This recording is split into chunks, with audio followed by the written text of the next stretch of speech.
I'm leveling up my stats and marvel. Hello again, dear adventurers of the multiverse. Thanks for joining us once more on this epic journey. Remember, this story is pure science fiction from our wild imagination, so don't go trying to summon dragons in your backyard. The rights of this amazing novel belong entirely to its original author. We are only the narrators. Do you want more adventures? Show some love to our YouTube channel with a subscription and a like, and if you want exclusive content, our Patreon is waiting for you with open arms. Chapter 176 Russell, God, let me explain. Sensing Russell's increasingly dangerous gaze, the observer felt a chill run down his spine. At that moment, he truly understood the meaning of serving a ruler is like serving a tiger. Fortunately, he didn't sense any murderous intent. Remaining silent, the observer tried to minimize his presence, hoping Russell would treat him like a nobody. However, things didn't go as planned. Russell still spoke to him, emphasizing the word slow. Observer, we're too late. Mephisto has escaped, and the trail has gone cold. What do you suggest we do now? The observer sighed inwardly. Although Russell's words seemed like he was shifting blame, what could he do? He couldn't fight him, and he couldn't escape him. God, Russell, Mephisto directly sealed off hell and took his hell with him. In the vast multiverse, it's almost impossible to find him again. We can only wait for him to reappear. Perhaps we should go back and quietly await news, the observer suggested, explaining to Russell. In the observer's view, waiting was the best solution. When Mephisto sealed off his hell, it was almost impossible to find him. But Mephisto couldn't keep his hell sealed forever. He would eventually have to open hell, guide souls, and obtain energy. Otherwise, he would inevitably run into financial difficulties. Russell shook his head, not optimistic about the observer's suggestion. Given Mephisto's recent display of capriciousness, he would definitely travel a long way before reopening hell. Such a vast distance would make it difficult for messages to travel. Even if a message were to arrive by chance, who knew how many years would have passed? Russell couldn't afford to wait for countless years to pass, just to wait for an extremely low probability event to occur. Observer, your race is spread throughout the multiverse. Do you usually share information? How do you transmit it? The observer remained silent, trying to figure out how to refuse Russell. On the surface, Russell was asking about the observers. In reality, he was asking if the observer could use the power of his race to help Russell find Mephisto. The answer was obvious, no. In principle, the observer would not participate in cosmic affairs and was an absolutely neutral being. Naturally, he couldn't take sides and be used by Russell to help him find Mephisto. But he worried that if he answered directly, Russell would beat him up on the spot. This is where the art of language comes in. God, Russell, the observers usually share the recorded images with each other. If God Russell is interested, I can also share some images from my collection with you, just images, not coordinates. Then, observer, when you see any images related to Mephisto, could you share one with me? No problem. Russell was surprised. He had only asked casually, but the observer readily agreed. Could the observer really help him find Mephisto? But that didn't fit the observer's racial setup. Was he trying to trick him? Thinking this, Russell's tone turned unfriendly. Big-headed doll, is there something wrong with these images? Seeing cold sweat beading on big-headed doll's forehead, Russell became even more certain of his suspicions. Was I too gentle just now, making you think you could easily deceive me? Big-headed doll's body trembled slightly, beginning to regret his earlier cleverness. God, Russell, please let me explain. The images are absolutely fine. It's just that these images might not be of any help to you, Big-headed doll quickly explained. These images are merely what the observers see and hear, they don't include specific cosmic coordinates.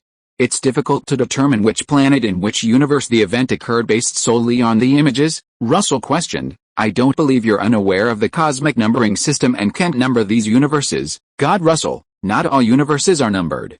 Furthermore, a cosmic number is not equivalent to cosmic coordinates. The various real universes and magical dimensions are constantly in motion. Their coordinates are not static. It's just that this change is usually very slow, with negligible deviations in the short term. Is that so? Seeing Russell nod thoughtfully, the big-headed doll slowly relaxed.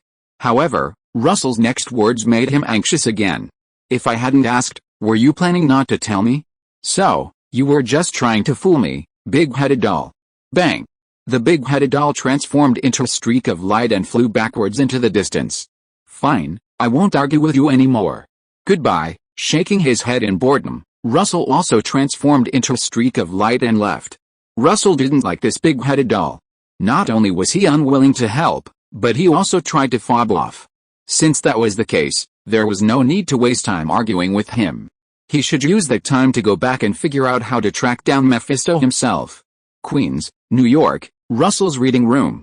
Russell had just returned to the bookstore, brewed himself a pot of tea, and taken a couple of sips when someone came to his door. "Good afternoon, Carlson. Congratulations on your promotion to director of SHIELD." Seeing an acquaintance, Russell greeted him politely. "Please sit down and have some." With that, Russell poured a cup of tea and pushed it towards Carlson. Carlson thanked him, picked up the teacup, carefully smelled the aroma, and then calmly savored it. This was tea personally poured for him by Russell, the mage and one of Earth's strongest warriors. "Good tea," Carlson exclaimed, giving a thumbs up. "As for why it was good, those who knew. Then consider this cup of tea my promotion gift to you." "Oh," Carlson chuckled. "That won't be necessary, Russell. SHIELD will be disbanding soon." Russell was surprised. In Earth 199,999, in the timeline of Captain America, the Winter Soldier, Hydra infiltrated SHIELD, turning the agency upside down and causing it to lose credibility worldwide. Therefore, SHIELD was declared no longer a national agency and officially disbanded. But on Earth 404, SHIELD's cleanup of Hydra this time was relatively easy, and the chaos it caused wasn't too significant. It wouldn't warrant being banned by the World Security Council. Why? Is it because of the Hydra incident that led to the dismantling of SHIELD? "But I remember you guys acted quite quickly, and the commotion wasn't too big, was it?" Carlson shook his head and smiled bitterly. "The Hydra incident was only a small part. More importantly, with the emergence of supernatural powers, countries began to form their own supernatural organizations to handle supernatural events themselves. This directly led to SHIELD having its law enforcement powers revoked in various countries. SHIELD is now defunct." "I see." Russell patted Carlson on the shoulder to comfort him. "I believe you can find a good job even after leaving SHIELD. SHIELD was a special product born in a special historical era, so its disbandment is just that," Carlson said with a smile, seemingly without any sadness about the disbandment of SHIELD. Chapter 177. This was leaked by a bard. It must be true. "Russell, I'm here to carry out SHIELD's last mission." SHIELD's last mission, Russell joked. "Carlson, SHIELD is practically disbanding. Are they still assigning you missions?" Carlson shook his head and smiled. "This mission isn't just SHIELD's. Now, all the agencies in various countries responsible for supernatural matters have received this mission. That is, to investigate those 7 hammers that fell from the sky a few days ago. You know, those hammers caused a lot of turmoil. In Paris and Manhattan, New York, the reported casualties are nearly 1,000. There's also an underwater kingdom and an African country whose casualties haven't been reported. The total casualties in those 2 countries are difficult to quantify, estimated at 400,000 or 500,000. The authorities are eager to know the origin of those 7 hammers, and whether similar objects will fall from the sky again. Since SHIELD is going to disband anyway, why are you still so concerned? Why not just slack off for a bit?" Russell asked. Carlson explained, "I initially thought the same thing, but seeing those young, energetic agents made me change my mind. Their careers are just beginning. After leaving SHIELD, they can join SWORD, the FBI, or the CIA. I hope SHIELD can leave a good impression on these young agents. At least let them know that SHIELD isn't a place to coast along, not a funding scam." "Funding scam?" Russell suspected Carlson was implying something about Nick Fury. Although he had no evidence, Russell trusted his intuition. Carlson continued, SHIELD's last field mission was to investigate the hammer that fell from the sky and was obtained by Tony. I hope this mission can be completed. Russell, can you tell me the origin of those 7 hammers? Russell pondered for a moment. Not 7, but 8. One of the hammers didn't fall from the sky, it was directly transported to Earth. These 8 hammers are also known as the Great Serpent Hammers. They originated from Kerr Bolson, the Asgardian god of fear from another universe. Lifting the hammers would result in being chosen and brainwashed into becoming Kerbolson's hammer master, serving him and spreading fear. Ordinary people and ordinary superhumans are almost unable to resist this kind of brainwashing. After thinking for a moment, Russell added, however, Kerbolson has already been killed by me. These 8 hammers have lost their source of power and should be temporarily ineffective. Unless Odin, the Asgardian god king of this universe, reinfuses them with power. So, these serpent hammers have lost their power now. And they're no longer dangerous, right, Russell? Coulson asked. He wanted to confirm the danger posed by the serpent hammers again. As a high-end creation of Asgard, a civilization combining magic and technology, the serpent hammers are the embodiment of Asgardian knowledge and technology. They have immense research value. Of the 8 serpent hammers in total, 6 have already been acquired by Kamartaj. The remaining 2 are in the hands of the International Security Council.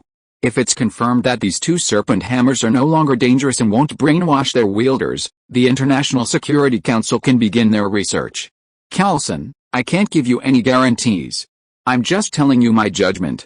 I'm not responsible for any unforeseen circumstances, okay, thank you. Russell, Coulson thanked him and then hurriedly left the bookstore. With SHIELD disbanded, he still had a lot of handover work to do. Taking a break? That's something only ordinary agents can enjoy. After Coulson left, Russell started racking his brains again, thinking about how to capture Mephisto. This time, Mephisto had handed over his weakness, and Russell was determined to fleece him. And, of course, the VIP tickets to the Big Head Doll event. He couldn't afford to lose either of these. Otherwise, Russell would lose sleep for days. So, Russell couldn't sleep, pondering for days and nights without success. Fortunately, however, his sleeplessness didn't affect his sharp mind. Asgard. After several days of preparation, a grand celebration was held. During these days, news about the coastline war and the sudden appearance of the giant finger in the sky spread like wildfire. The news was a mix of truth and falsehood. But generally, one thing was clear: Asgard had defeated the invading enemy, successfully safeguarding the peace of the 9 realms and the peace of Asgard itself. As for who the invading enemy was, little was known. But that wasn't important. What mattered was who the greatest contributor was. To put it bluntly, who the MVP was.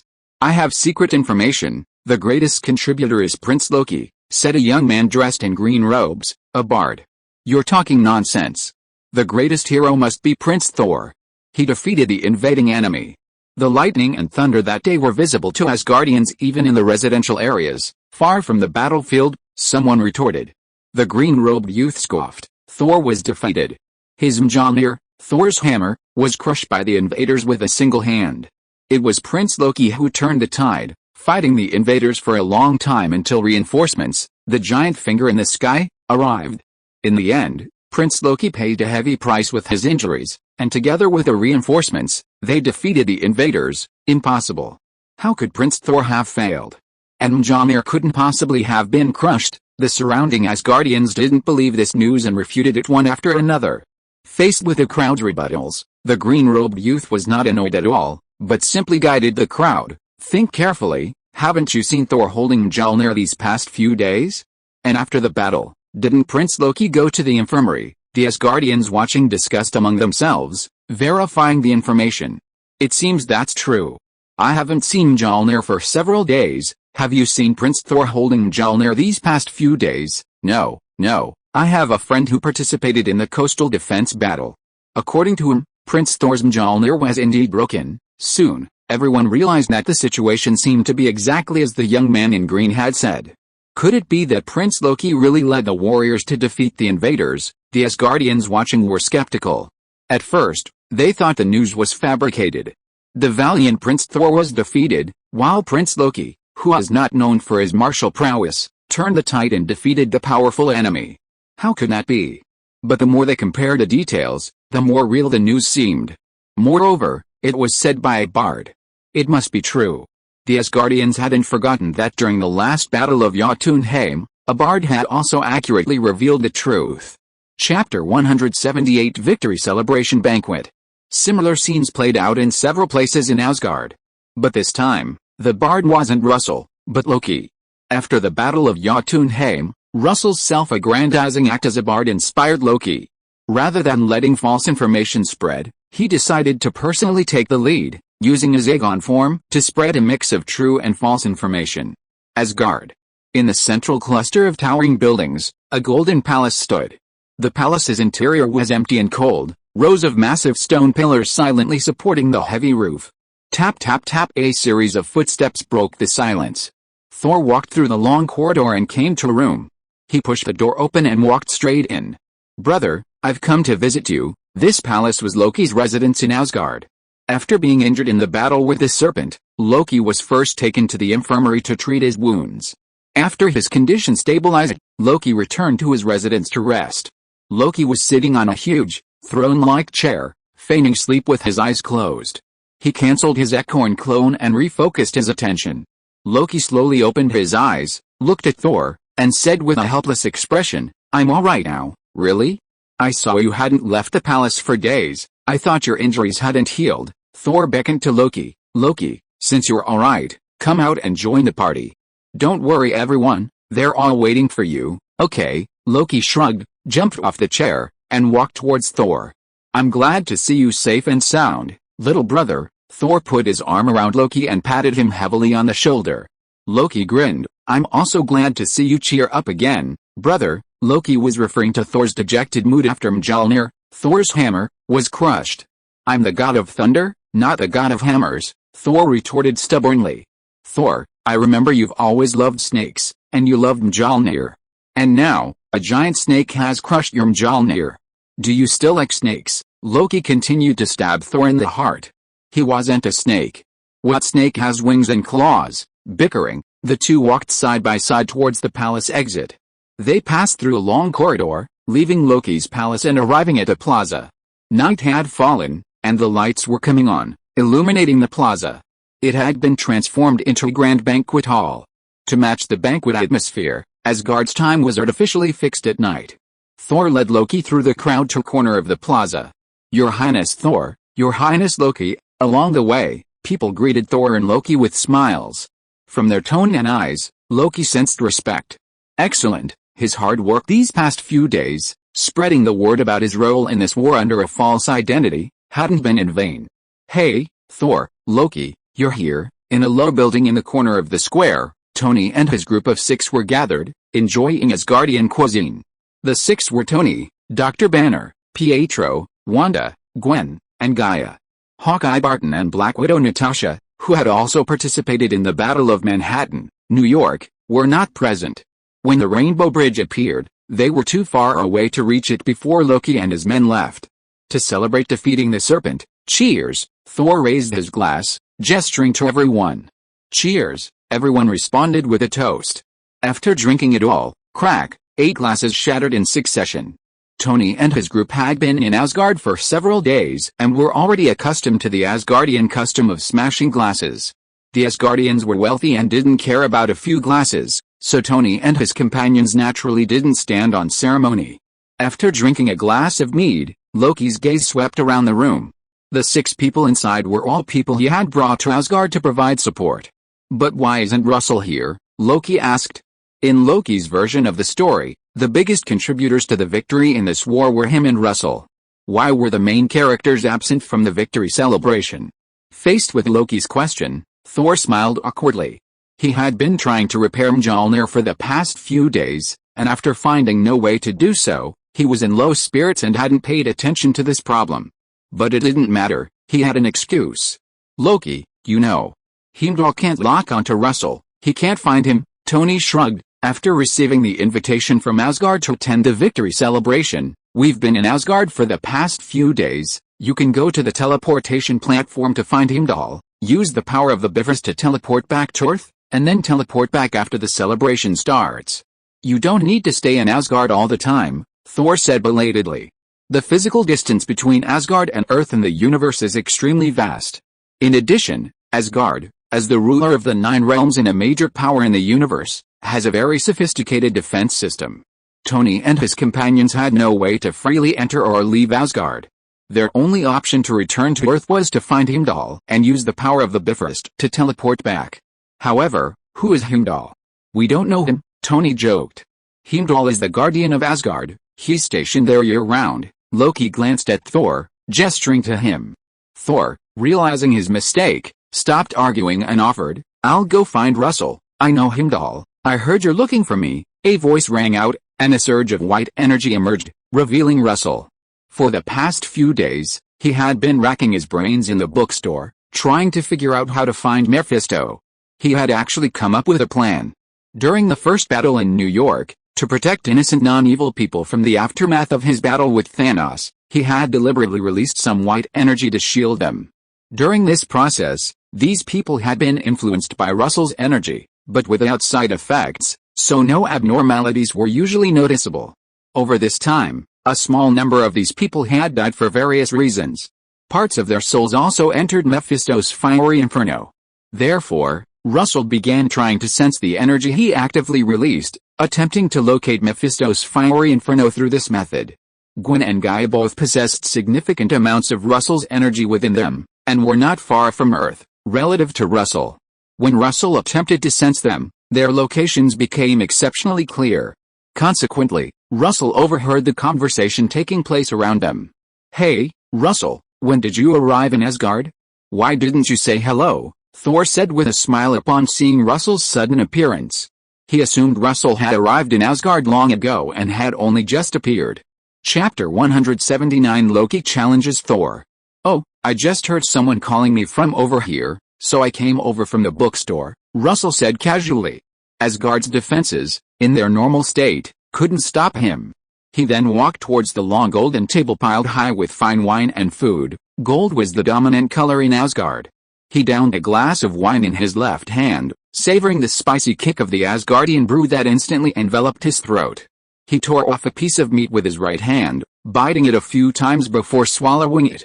Before he knew it, Russell hadn't eaten for days.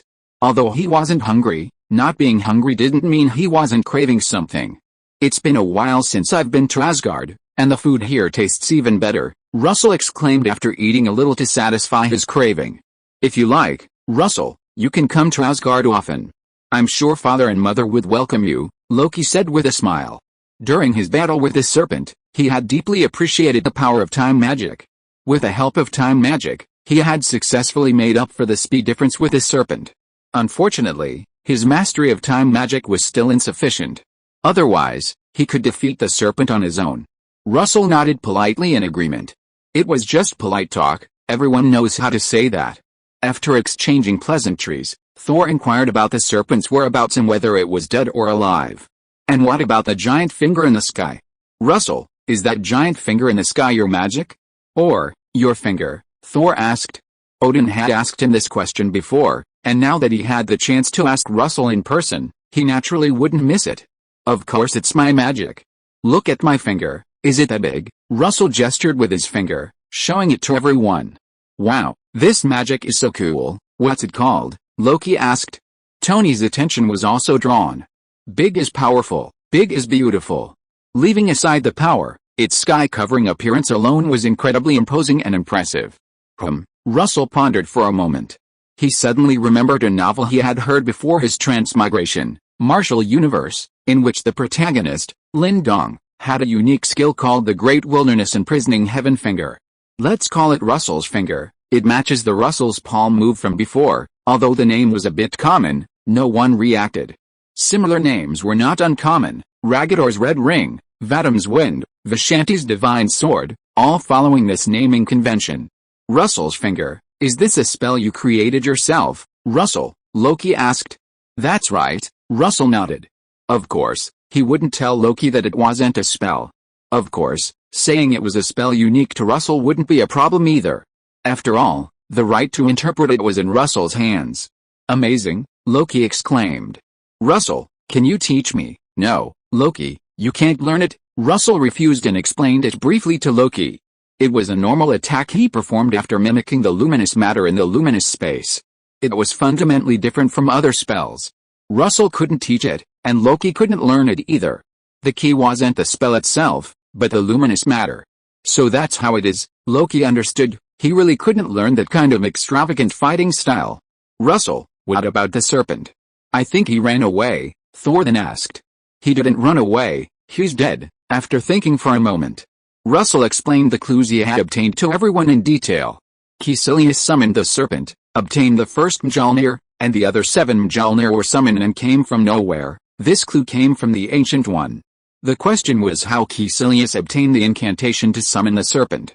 When the serpent was about to be defeated, Mephisto provided him with energy, restoring him to his peak. After the serpent was defeated, Mephisto carried his shell and fled overnight. These 2 clues came from Russell. After discussion, everyone pieced together an answer. Mephisto instructed Caecilius to summon the serpent, the purpose of which was unknown.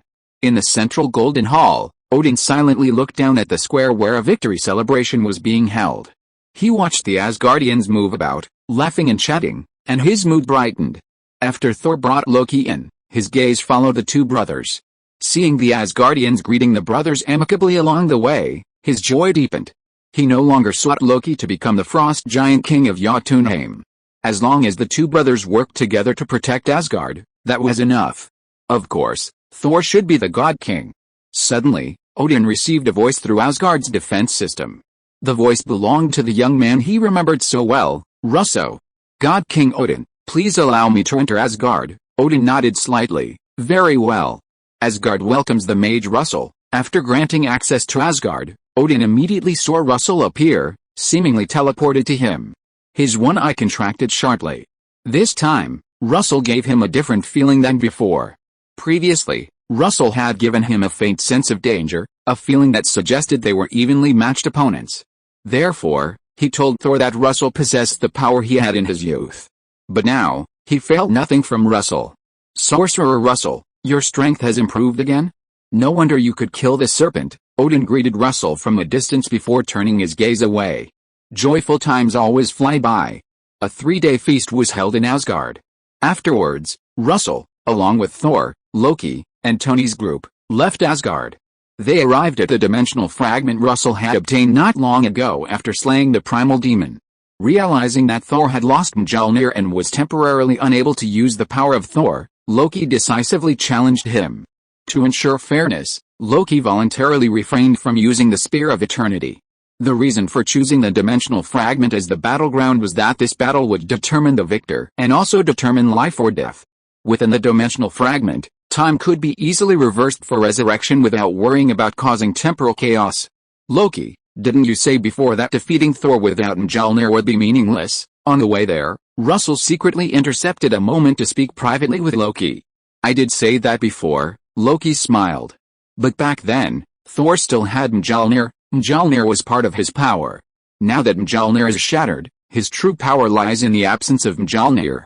Besides, I voluntarily relinquished the Spear of Eternity. Everyone is using their artifacts, which is fair. After a moment's thought, Loki suddenly whispered, however, Russell, could you place some high-speed meteorites in the dimensional fragment? No problem. You can divide it into home and away games. Each person choosing the terrain once. Russell had already gained control of that dimensional fragment. Altering the environment within the dimension was effortless. Chapter 180 Let There Be Light. Within the dimensional fragment lay endless darkness, silent and profound. At its center, a solitary planet floated. Stripped of the light and heat of a burning star, this planet was devoid of life's color and warmth, leaving only coldness and stillness. A sudden, shimmering white light shattered the darkness. A moment later, the light dissipated, and 9 figures emerged. It was Russell and his group. Using the newly emitted white light as a guide, Thor and Loki surveyed their surroundings. It was a desolate, cold, and dangerous place. The land was covered in glaciers, strewn with jagged rocks, and towering, rugged mountains. Thor and Loki made their judgment at a glance. They had been to a similar place, Jotunheim, the lair of the frost giants. There, too, was a perpetual expanse of ice and snow. However, compared to Jotunheim, this place was even darker. Especially after the white light faded, it was pitch black. Hey, Russell, is this Jotunheim or Svartalfheim? It's cold and dark, Thor muttered. I think this place is perfect for the dark elves. Next time they cause trouble, we'll exile them here. Svartalfheim was the realm of the dark elves, destroyed by the Bifrost. 5,000 years ago, during the reign of Thor's grandfather, King Bor, the war between the Dark Elves and the Asgardians began. Even after the Dark Elves were defeated and the Ether, Reality Stone, was sealed away by the previous king, Bor, They never submitted. The two nations fought for many years, with countless battles large and small, resulting in the deaths of countless Asgardian warriors. As Thor grew older, he also participated in the conflict. Naturally, he had no goodwill towards the Dark Elves. His suggestion to exile them here was just a casual remark. Besides darkness, other material conditions were also essential for the Dark Elf survival. But this dimensional fragment contained almost nothing but darkness and cold. This place is unsuitable for life, it's too cold. Dr. Banner couldn't help but shiver, leaning shakily closer to Russell. Of the 9 people here, he was the weakest. If it weren't for Russell's built-in climate control, he would have been forced into his Hulk form by the cold environment. Not only Dr. Banner, but Tony, Pietro, Wanda, and Gaia were also struggling against a cold, forced to use magic to isolate themselves from the cold air. Gwen, Thor, and Loki, possessing superhuman physiques, were immune to the low temperatures. Seeing this, Russell expanded his temperature-controlled zone, enveloping them all. Oh, Jarvis, remember to remind me to add a thermal module to the suit when we get back. Damn, how can the world be this cold? Yes, sir, Jarvis replied to Tony. Since there was no need for combat, Tony wasn't inside the suit at the moment, but had entrusted it to Jarvis. Thor, Loki, are you really going to fight in a place like this? It's so dark here, do I need to get Jarvis to light you up? Like big stars going on stage? Otherwise we won't be able to see your fight. After instructing Jarvis, Tony teased Thor and Loki. Jarvis maneuvered his suit into the air, extending his hands and shooting out beams of light from each, shining them on Thor and Loki's heads. Oh, shit. Tony, stop. Thor and Loki were caught off guard, the bright light blinding them, causing a sharp pain in their eyes, and they instinctively covered their foreheads with their hands. We can't fight like this, haha, okay. Jarvis, turn the lights down. Our breaking point protagonist and Bambi can't handle this much light. Tony laughed twice, celebrating the success of his prank. Tony, this kind of bad taste is unacceptable, Russell said disdainfully, moving away from Tony. I didn't expect you to be like this, Tony, Gwen and Jia whispered in amazement. Over the past few days, Jia had become familiar with the others and knew that Tony was someone who could take a joke. Tony's perverse sense of humor doesn't stop there, he also deliberately gets our tutor to assign us extra homework. Wanda and Pietro chimed in, taking the opportunity to criticize Tony. Hey, Wanda, Pietro, this isn't perverse humor, it's to help you catch up with your studies, it's my way of supplementing your learning, Tony argued. And Russell, you have no right to criticize me. Have you forgotten what you did? Last time in California, I gave you a very valuable piece of advice, and you suddenly had a flash of inspiration and ambushed me and Steve, Dr. Banner, and Tony. How do you explain sometimes secretly shocking me with your stinger? Oh, I just wanted to help you get used to a little thrill, Dr. Banner. Besides, don't you think it's cool to become the Hulk? Tony continued stubbornly. Just as the group was fooling around, Thor and Loki had already flown away into the distance. Hey, stop arguing. Let me explain the rules to Thor, Loki, and the others, Russell interrupted them. The first rule, there must be light. Otherwise, the audience won't be able to see anything. Snap, with a snap of his fingers, several beams of light appeared from the distant darkness, illuminating the planet beneath their feet from all directions. Under the spotlight, there wasn't even a shadow cast by their feet. The beams from the flashlights on Jarvis's suit were also obscured by the beams, seemingly disappearing altogether. The second rule, it determines both superiority and death. Russell formed a hand seal, and 2 green runes appeared, then transformed into streams of light that wrapped around Thor and Loki's wrists, forming a magical ring. This is a time spell that allows you to revert to your current state after death, or when you actively activate it. So, don't hold back and worry about killing your opponent, just fight with all your might. The third rule is home and away, divided into 2 battles. Each person can choose the terrain once. Any questions? Ask them now. Can this mark really resurrect someone? Thor raised his wrist, looking at the constantly rotating green ring on it, confirming. Russell gestured to Loki, signaling him to demonstrate and dispel Thor's concerns. Thor, unfamiliar with time spells, inevitably harbored doubts. He didn't want to accidentally kill his brother. Although adopted, they had been brothers for thousands of years. Loki pretended not to see Russell's gesture. He wanted to exploit Thor's concerns to create an advantage and win the first round.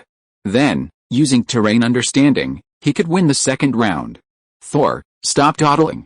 I'll let you choose the terrain first. If you're worried about accidentally being killed, just surrender now. Don't worry, I'll stop immediately. Chapter 181 We were never enemies. On the planet's surface, a stone structure resembling an ancient Roman amphitheater rose from the ground. However, unlike the Roman amphitheater, this structure had no spectator seats. Instead, it had a grandstand. After all, there were only 7 spectators. Furthermore, the arena wasn't elliptical, but a circle with a diameter of 1 kilometer. Because of his concerns, Thor chose the ring fighting method and wanted to add a rule, leaving the ring area meant defeat. But Loki refused. With their strength, they could easily be sent flying by a couple of hits. If stepping out of bounds meant the end of the fight, it wouldn't make much sense. In the center of the plaza, Thor and Loki stood facing each other. Having lost Mjolnir, Thor had chosen a new weapon. He held a shield in his left hand, a mace in his right, and 2 swords on his back. As for Loki, he chose a sword and shield combination, wielding a sword in one hand and a shield in the other. As for his small dagger, it was good for sneak attacks, but not for direct combat. Thor, my brother, do you know why I challenged you to a life or death duel? Loki suddenly asked, looking at Thor opposite him. Why, brother? Thor asked, puzzled. The 2 brothers had grown up together and sparred many times. But this was the first time they had fought to the death with all their might. Because, Loki paused, and taking advantage of Thor's attention being focused on him, his true form quietly disappeared, leaving an illusion behind. The thought of beating you up excites me. Swoosh. Just as Thor was distracted, Loki's true form crept up behind him and stabbed at his kidney. Ouch! Thor cried out in pain, swinging his left hand back to try and knock Loki away with his shield, but Loki abandoned his dagger and quickly retreated to dodge.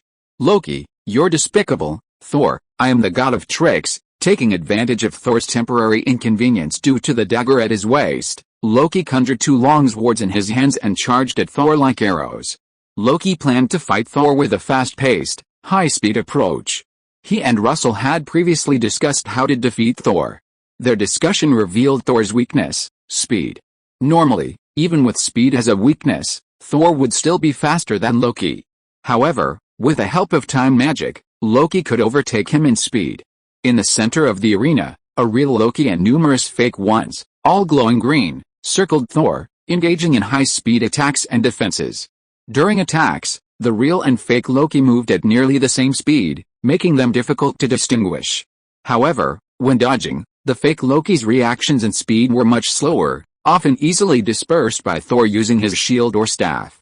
Under Loki's relentless onslaught, Thor had no time to draw the dagger from his waist. His power was hampered, his strength advantage couldn't be utilized, and he appeared somewhat disheveled. Another important reason was that Thor, having lost Mjolnir, was still not used to it and couldn't channel the Thor's power within him to actively attack or defend. Without the power of Thor, Thor is now essentially a smaller version of the Hulk. While he has decent stats, he struggles against enemies with counter mechanics, unable to utilize his numerical advantage. Loki, on the other hand, as the greatest sorcerer of the 9 realms after eliminating a few others, has mastered magic since childhood and possesses exceptional control over his own energy. In battle, he effortlessly combines various spells. Hey, is the protagonist from Point Break going to lose? It looks like he can't beat his brother. In the stands, Tony, watching the battle below, couldn't help but wonder, voicing everyone's concerns. Doesn't he know how to use electricity? Why isn't he using it? The battle below completely surprised everyone. Leaving aside a distant past, they had all seen Thor fight the Archie recently. They had some understanding of Thor's abilities, knowing that his primary power was releasing and manipulating lightning for attacks. But in this battle against Loki, Thor hadn't used it even once, even when the situation was unfavorable. Thor can't use his lightning power at will, he needs Mjolnir to activate the power within him, Russell explained to everyone. However, when he's truly in danger, his potential will naturally be unleashed, releasing the power within him. So, Russell, you still favor Thor? Tony asked. That's right. Not only that, I think Thor can win even without activating his inner Thor power.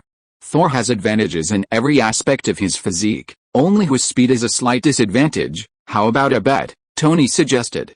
$50, I think Loki will win, Okay, Russell readily agreed and added, if Thor wins without activating his inner Thor power, I win. If Thor activates his inner Thor power and defeats Loki, it's a draw. If Loki wins, you win, count me in. I think Thor will win, Dr. Banner interjected. Count me in too, I think Loki will win. Speed is king, Pietro added. In the center of the battlefield, the situation changed. Realizing the dagger at his waist was hindering him, Thor decisively abandoned his club in his right hand, switching to shield for full defense. Taking advantage of the moment, he drew his dagger with his left. Without the dagger hindering him, Thor's power flowed more smoothly, and his movements became much more agile. Discarding his shield, Thor drew his two swords from his back, exchanging blows with Loki. In an instant, their fight escalated, seemingly transforming from a duel into a full-blown battle, each move deadly and merciless. Both began to sustain injuries. However, despite both taking a sword strike, Thor's wounds were far less severe than Loki's. Firstly, Thor's physical defense was stronger than Loki's. Secondly, Thor possessed greater strength, resulting in more devastating sword strikes. Loki, with less strength, had less lethality. As the injuries accumulated, Thor's advantage became increasingly apparent. However, despite his growing advantage, Thor failed to convert it into decisive victory.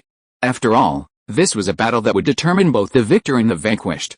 Although Russell assured him that he had used time magic to restore both the men to their initial state after death, Thor still found it difficult to kill Loki. Bang! Thor seized the opportunity and kicked the injured Loki, whose speed was steadily decreasing, out of the fighting circle.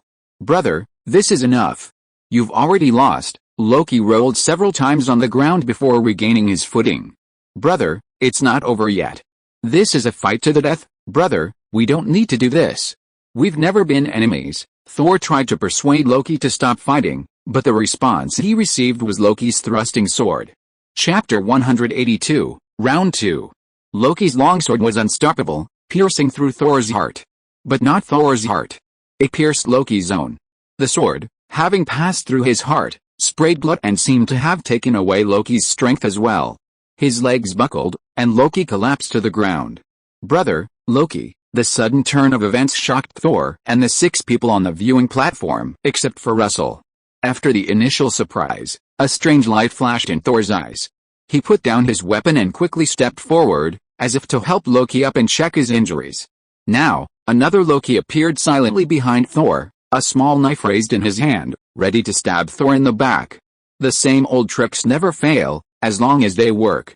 This was Loki's second sneak attack. However, Thor believed that the god of thunder wouldn't be defeated twice by the same move, within a short time. In the nick of time, Thor grabbed Loki's ankle, pulled him forcefully, and threw him to the ground. Just as Thor was about to press his advantage, Loki raised his hands in surrender, saying helplessly, "All right, Thor. I concede this round, don't try to cheat anymore, Loki." With that, Thor picked up his longsword and plunged it into Loki's shoulder, pinning him to the ground. "What a heartless brother," Loki chuckled, mocking Thor as if he weren't the one whose shoulder was pierced by the blade. Although not as battle-hardened as Thor, Loki, having grown up in Asgard, had experienced his share of warfare. The pain of a mere weapon piercing his body was nothing to him. However, this time I'm not lying to you, Loki, you love to lie too much? I won't believe you, is that so? Loki activated the green runes wrapped around his wrist, emitting bursts of green light that enveloped him. With a flash of green light, Loki's figure rapidly retreated, as if time were rewinding. His wounds disappeared one by one. Finally, they returned to their initial state, their injuries, stamina, and divine power all restored. The same scene quickly played out again for Thor. Moments later, both returned to the center of the arena unharmed, their peak condition restored, their clothes spotless. It was as if the fierce battle had never occurred. But the battle scars scattered across the arena offered a different answer. Is this time magic? Truly amazing, no wonder it's forbidden magic. All my injuries have been reversed and disappeared. I now believe what Russell said, that even death can be reversed. Thor clenched his fist, feeling his restored strength and divine power, his face filled with astonishment. Perhaps, Mjolnir can also be repaired with time magic, Thor thought to himself. In the past few days, he had tried several methods, all to no avail. He had already planned to go to Nidavellir to seek the help of the dwarf king Eitrich after finishing his current tasks. If King Etrich could repair Mjolnir, Thor's hammer, all would be well. If not, then a new weapon would have to be forged. Loki, who also possessed time magic, was much calmer. He knew time magic could do this, otherwise, he wouldn't have let go and fought Thor so fiercely. Concentrating, Loki carefully observed the changes when the green rune was activated, trying to learn the spell. If he learned this spell, then at this stage, he would be invincible in his battle with Thor. However, Russell's spells were straightforward and easy to learn and understand for masters. But for beginners, they were like a foreign language, obscure and difficult to comprehend. Although Loki had considerable talent in time magic, he was undoubtedly still a beginner. After closing his eyes and pondering for a moment, Loki opened them, a look of helplessness flashing across his eyes. He couldn't learn Russell's spells. Russell, let's begin the second round. The battleground is like this. Loki waved his hand, projecting an image. The scene primarily depicts a massive maze entirely constructed of ice. But faintly visible in the distance, countless small meteorites orbit the planet beneath their feet at high speed. This is Loki's ideal battleground. The colossal ice maze on the ground allows him to maximize his illusion magic, confusing Thor. The meteorites hurtling through the sky are his secret weapons against Thor. As you wish, Loki. As Russell's words faded, a massive ice maze rose from the ground, enclosing and separating Loki and Thor. Bathed in light, the walls inside the maze reflected the figures of Thor and Loki. To the naked eye, it was difficult to distinguish them from the real thing. "Hey, little brother, didn't you say you were going to challenge me? Why are you playing hide and seek with me?" Thor, using his sword and shield, cautiously probed while simultaneously challenging him. Having experienced the effects of Russell's time magic and knowing there was no risk in this battle, Thor went all out, ready to enjoy this long-awaited showdown with his brother Loki. In Thor's eyes, this was no longer a battle, but a game. Loki responded to Thor, "Thor, be careful, don't lose so easily." He formed hand seals, casting the spell, Shape of Ekron. An identical clone emerged from behind Loki, remaining in the maze to create illusions. Loki's main body, however, opened a portal and headed into space to seek reinforcements. A moment later, Loki's main body arrived in space, watching the distant meteorite hurtling past, a smile appearing on his face. The illusions created by Loki's clone, thanks to the reflections within the icy maze, filled the entire space. "Hey, can you tell which are the reflections and which are Thor and Loki's real bodies?" Dr. Banner asked. With so many Lokis, he couldn't tell them apart. He really couldn't. After all, when the Hulk wasn't around, Dr. Banner was just an ordinary human. "It's alright, I can tell them apart," Gwen said. With her superhuman senses and spider sense, she could easily distinguish between mirror images and real entities. Dr. Banner, isn't it enough to just have eyes to distinguish between these mirror images and real entities? Why don't you let Hulk come out and play for a bit? He should be able to tell the difference, Tony teased, then silently put on his mask, activated his infrared vision, and used thermal imaging to locate Thor and Loki. He struggled to distinguish between mirror images and real entities with the naked eye alone. Where's Loki? Why is there only one figure in the infrared thermal image? Tony asked, puzzled, looking at the feedback from the thermal image. Russell pointed to the sky. "Loki's in the sky?" "The sky? But isn't that out of bounds?" Gwen asked. "Gwen, it seems the rules don't say you can't go out of bounds, right?" Russell countered with a smile. If you are listening to this novel on a channel other than Fanfic World, it means it was downloaded and re-uploaded without effort. We warmly invite you to visit our channel, Fanfic World. There you will find the original version of this story and many other novels of various genres. We look forward to seeing you dive into a world of incredible novels. Chapter 183, Heavenly Tremor Obstructing Star. The first rule is, let there be light. The second rule is, let there be a distinction between superior and inferior, and a matter of life and death. The third rule is, each person chooses one battlefield. Russell repeated the three rules, then smiled and said, actually, apart from the third rule of each person choosing one battlefield, there are no other rules for this battle. This is an unrestricted battle, not a contest of strength within certain constraints. Otherwise, Loki wouldn't have needed to issue the challenge. Why is Loki challenging Thor? Aren't they brothers? Gwen asked. Tony, Dr. Banner, Pietro, Wanda, and Gaia also pricked up their ears to eavesdrop. They had come to join the fun after hearing that Loki was going to challenge Thor. But they didn't know why Loki wanted to challenge Thor. After a moment's serious thought, Russell casually made up a story. Perhaps it's about usurping the throne. Thor is Odin's eldest son, the crown prince of Asgard, and the future god king of Asgard. Loki is the second son, and to compete for the throne, he must prove himself superior to Thor, or assassinate him. The real reason, of course, wasn't to seize power. Rather, Loki wanted the same treatment as Thor, to prove himself as excellent as Thor, instead of living in Thor's shadow. Russell knew this but didn't intend to say anything. After all, it was a family matter between Odin, Thor, and Loki. Power struggles among royal family members? How terrifying, the Skrull Princess Gaia remarked, expressing her empathy. It's definitely not that reason. I think if Loki wanted to usurp the throne, he could easily manipulate Thor with some tricks. There's absolutely no need to challenge Thor. Tony shook his head, expressing his disagreement with Russell's explanation. As the group chatted idly, the battle within the ice labyrinth took a turn. While Thor continued his relentless pursuit of Loki's illusions, Loki, using the form of Acorn to create a clone, silently replaced the sky above the ice labyrinth with an illusion while Thor darted about. His purpose was to conceal the impending meteorite strike. Loki, come out. Stop playing hide and seek, come out and fight me. Thor swung his sword, the blade slicing through the ice walls, whipping up chunks of ice that hurled at Loki. The ice chunks passed through Loki's body and struck the wall behind him. Clearly, this Loki was an illusion. Inside the ice labyrinth, Thor began to feel increasingly frustrated with the game.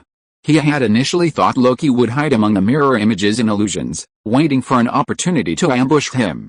He, in turn, would need to distinguish which were Loki's mirror images, which were illusions, and which were the real Loki. Only then would the game be exciting and fun. Unexpectedly, all that appeared around him were illusions of Loki, and their reflections imprinted on the icy walls. Loki's true form never appeared. The game is fun when it's a mix of truth and illusion. If it were all fake, the game wouldn't be fun. Loki, come out. Thor swung his sword again, the blade slicing through the icy walls, whipping up chunks of ice that hurled at Loki. Bang! This time, the ice hit Loki. This Loki was real. You're finally out, Loki. Having finally found Loki, Thor was overjoyed. With a thunderous boom, Thor stomped his feet on the ground, slightly lowering his body, accelerating from a standstill to his full speed. Rushing towards Loki like lightning. His longsword slashed down diagonally, aimed directly at Loki's neck. The sword's edge whipped up gusts of wind, the surging air tearing through the surrounding icy walls and ground, leaving crisscrossing cuts. After confirming that time magic could heal injuries, even revive someone, Thor showed no mercy, attacking with all his might. Faced with Thor's increased speed and power, Loki's eyes flashed with panic. Thor's strength exceeded his expectations. He wasn't sure if his Aegon-shaped clone could buy him enough time. In a panic, Loki raised his shield, shouldered his weight, and parried Thor's downward sloping sword clang. A crisp sound rang out, the echo lingering. Loki was sent flying backward like a ball, rolling several times on the ground before crashing dozens of meters down. He then slammed heavily against the icy wall. Shards of ice flew everywhere, like tiny mirrors reflecting Loki's disheveled appearance. But, the disheveled Loki wore a smile. He blocked it. He hadn't given himself away. Ahem, Thor, I didn't expect you to have been hiding your strength all along. Loki shook his head, got up from the ground, coughed twice, and tried to buy time with words. Thor let out a long breath, releasing his pent-up frustration. He slammed his sword into Loki's shield, knocking Loki back dozens of meters. He then forgave Loki's earlier playful evasion. Brother, you're no match for me. Give up, give up? No, no, no Thor, you can hide your strength, can't I? Loki laughed at Thor. Look at the sky, Thor. Thor looked up at the sky, his pupils suddenly contracting. The moment of truth has arrived. If this move can't defeat Thor, then Loki won't be able to defeat him anytime soon. On the stands, Russell, observing the portal that had opened in the sky, made his judgment. The six were puzzled. In their eyes, the sky showed no change. Or rather, the changes in the sky were all concealed by Loki's illusions. They couldn't see them. Until a meteorite shot out from the portal. The meteorite, traveling at dozens of times the speed of sound, tore apart the illusion created by Loki. Only then did everyone see the true face of the battlefield. How can a meteorite? Before the crowd could finish speaking, the meteorite had already struck Thor. Looking up, Thor's heart leaped as he saw the meteorite hurtling towards him. The meteorite was only a few hundred meters away. A fraction of a second from now, it would hide him. Without time to react, Thor raised his shield, curling up behind it as much as possible, while simultaneously trying to protect his head. Boom! The meteorite, traveling at dozens of times the speed of sound and several meters in diameter, struck Thor's shield with a deafening roar.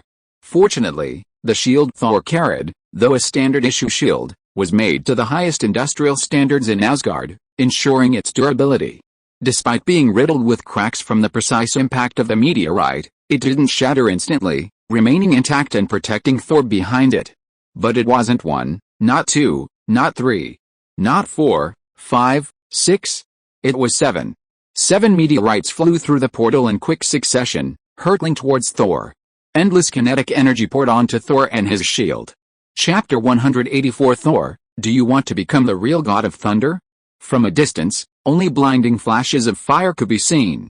The next moment, a deafening roar erupted, and a massive mushroom cloud rose from the ground, shooting towards the sky. Boom! 7 shockwaves swept across the massive ice labyrinth. The ice walls, like fragile glass, were easily torn apart and shattered.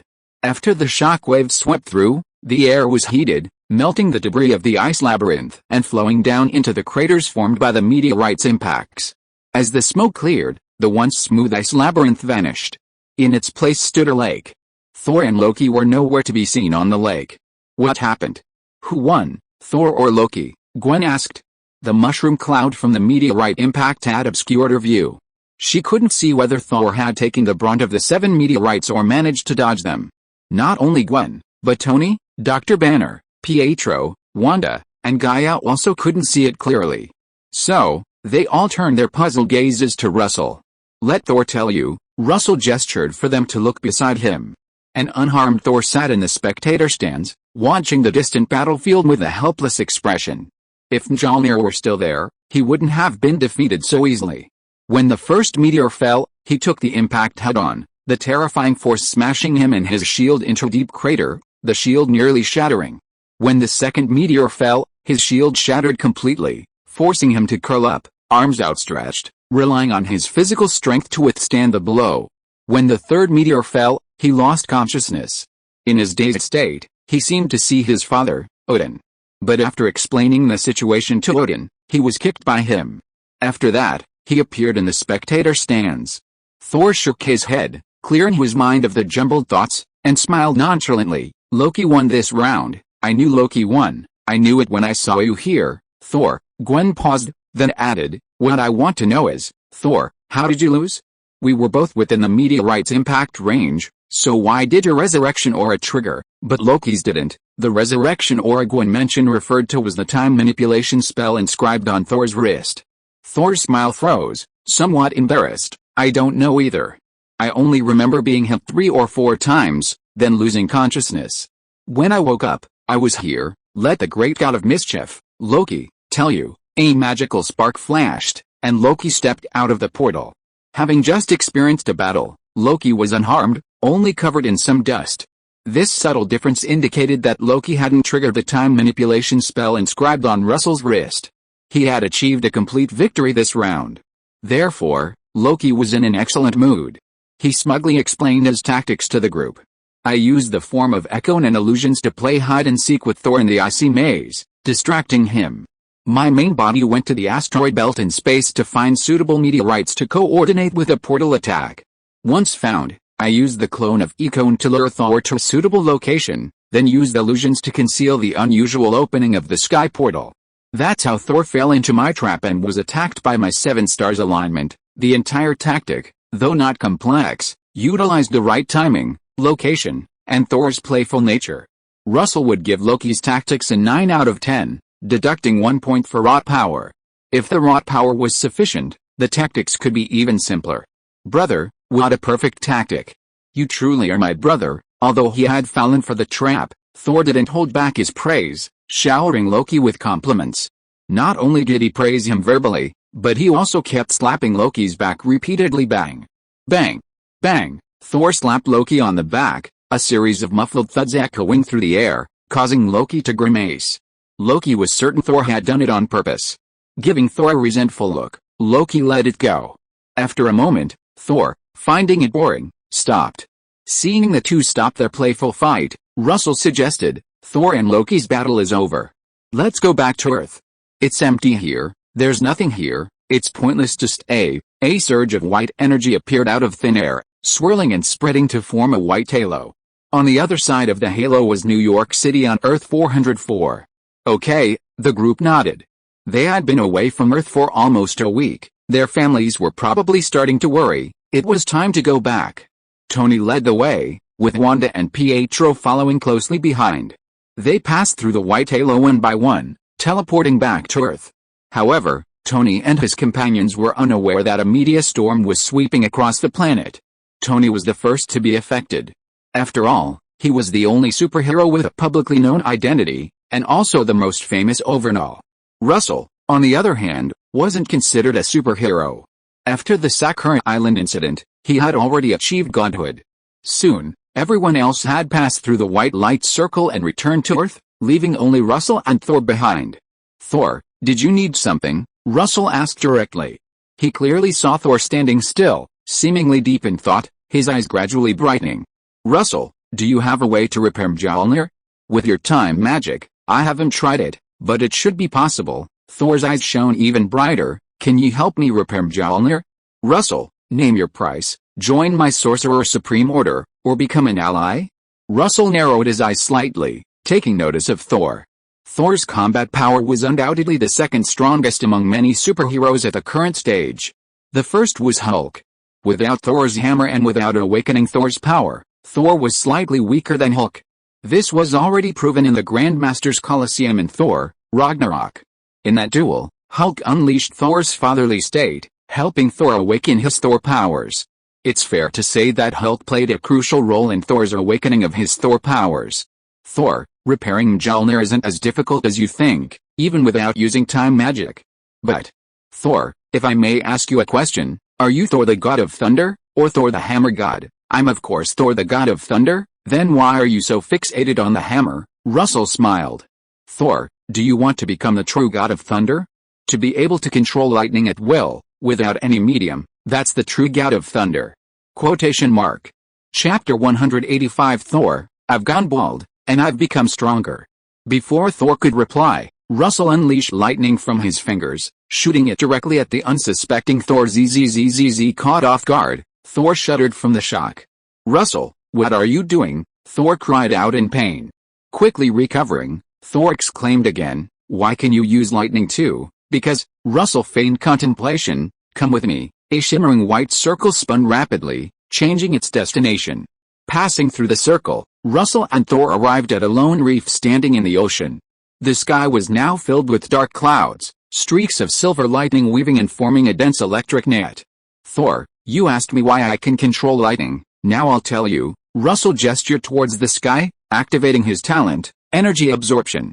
The silver lightning bolts in the clouds seemed to have found their target. Countless bolts roared and twisted, vying to strike down from the sky. In the blink of an eye, they struck the unsuspecting Russell. Boom, a thunderous roar followed, but Thor seemed oblivious. Bolts of lightning coursed across Russell's body, relentlessly unleashing bolts of lightning, yet they couldn't harm him in the slightest. Thor stared at Russell, dumbfounded. Even he, without any defense, couldn't be completely immune to lightning. But what soon terrified Thor even more was what happened next. Russell took a deep breath, and the lightning bolts on his body surged into his mouth and nose, disappearing into his body. It seemed they were directly absorbed.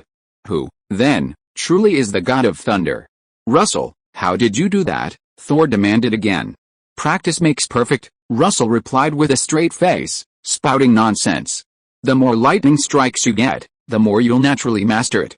To familiarize myself with the power of lightning, I get struck by natural lightning for 100 hours every day without any protection, and then I get shocked by artificial high-voltage electricity for 100 hours. "Russell, there are only 24 hours in a day, that's not important.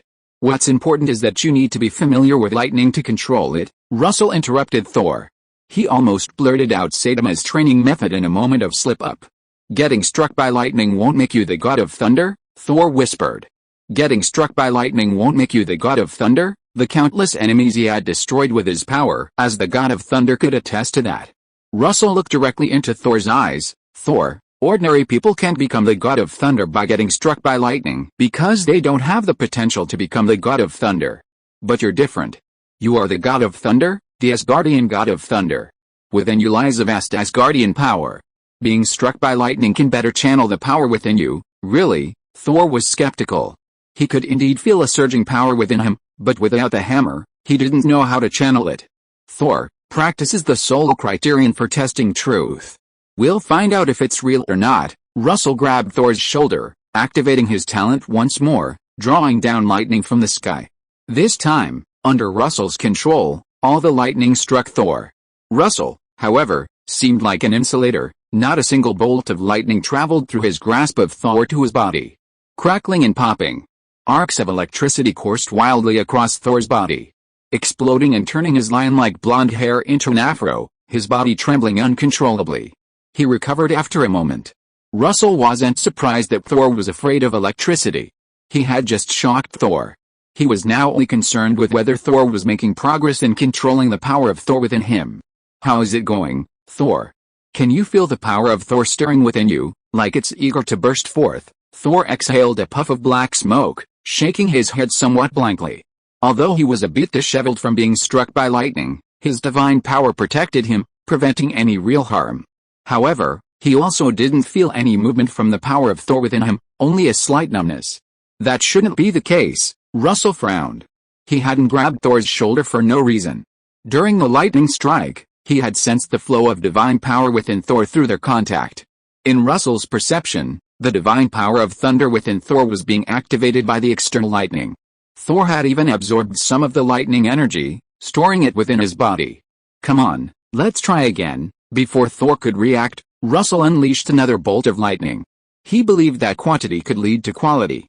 With enough lightning strikes, Thor would surely awaken the power of Thor. For a moment, countless bolts of lightning struck the lone rock in the sea. From a distance, it looked as if a cultivator was undergoing tribulation. To keep Thor cooperating and persevering, Russell occasionally used his talent, energy absorption, to activate the divine power within him, giving him the illusion that the power of the thunder god within him was becoming increasingly active, ready to roar out at any moment. Without this enticing illusion, Russell worried that Thor would give up. After all, although the lightning hadn't caused him any real damage under the protection of the thunder god's power within him, the pain was unavoidable. Of course, the most important thing was that Thor's originally handsome and domineering, lion-like golden hair gradually turned to charcoal and fell off under the constant bombardment of lightning. In other words, Thor became bald. And Thor's long perseverance finally paid off. After an unknown amount of time, the lightning power bursting from within Thor gradually climbed up his pupils, coloring his eyes a bright silver. Thor raised his right hand, gathering the lightning descending from the sky into his palm, and blasted it towards the reef beneath his feet. Boom! Thunder roared, lightning snakes danced wildly. The reef shattered, the lightning spreading outwards for miles. Fortunately, due to the thunderstorm, the nearby fish had already moved away from this area, or dived to deeper waters. Otherwise, Thor's blast of fish would likely have left a terrifying legend among the fish.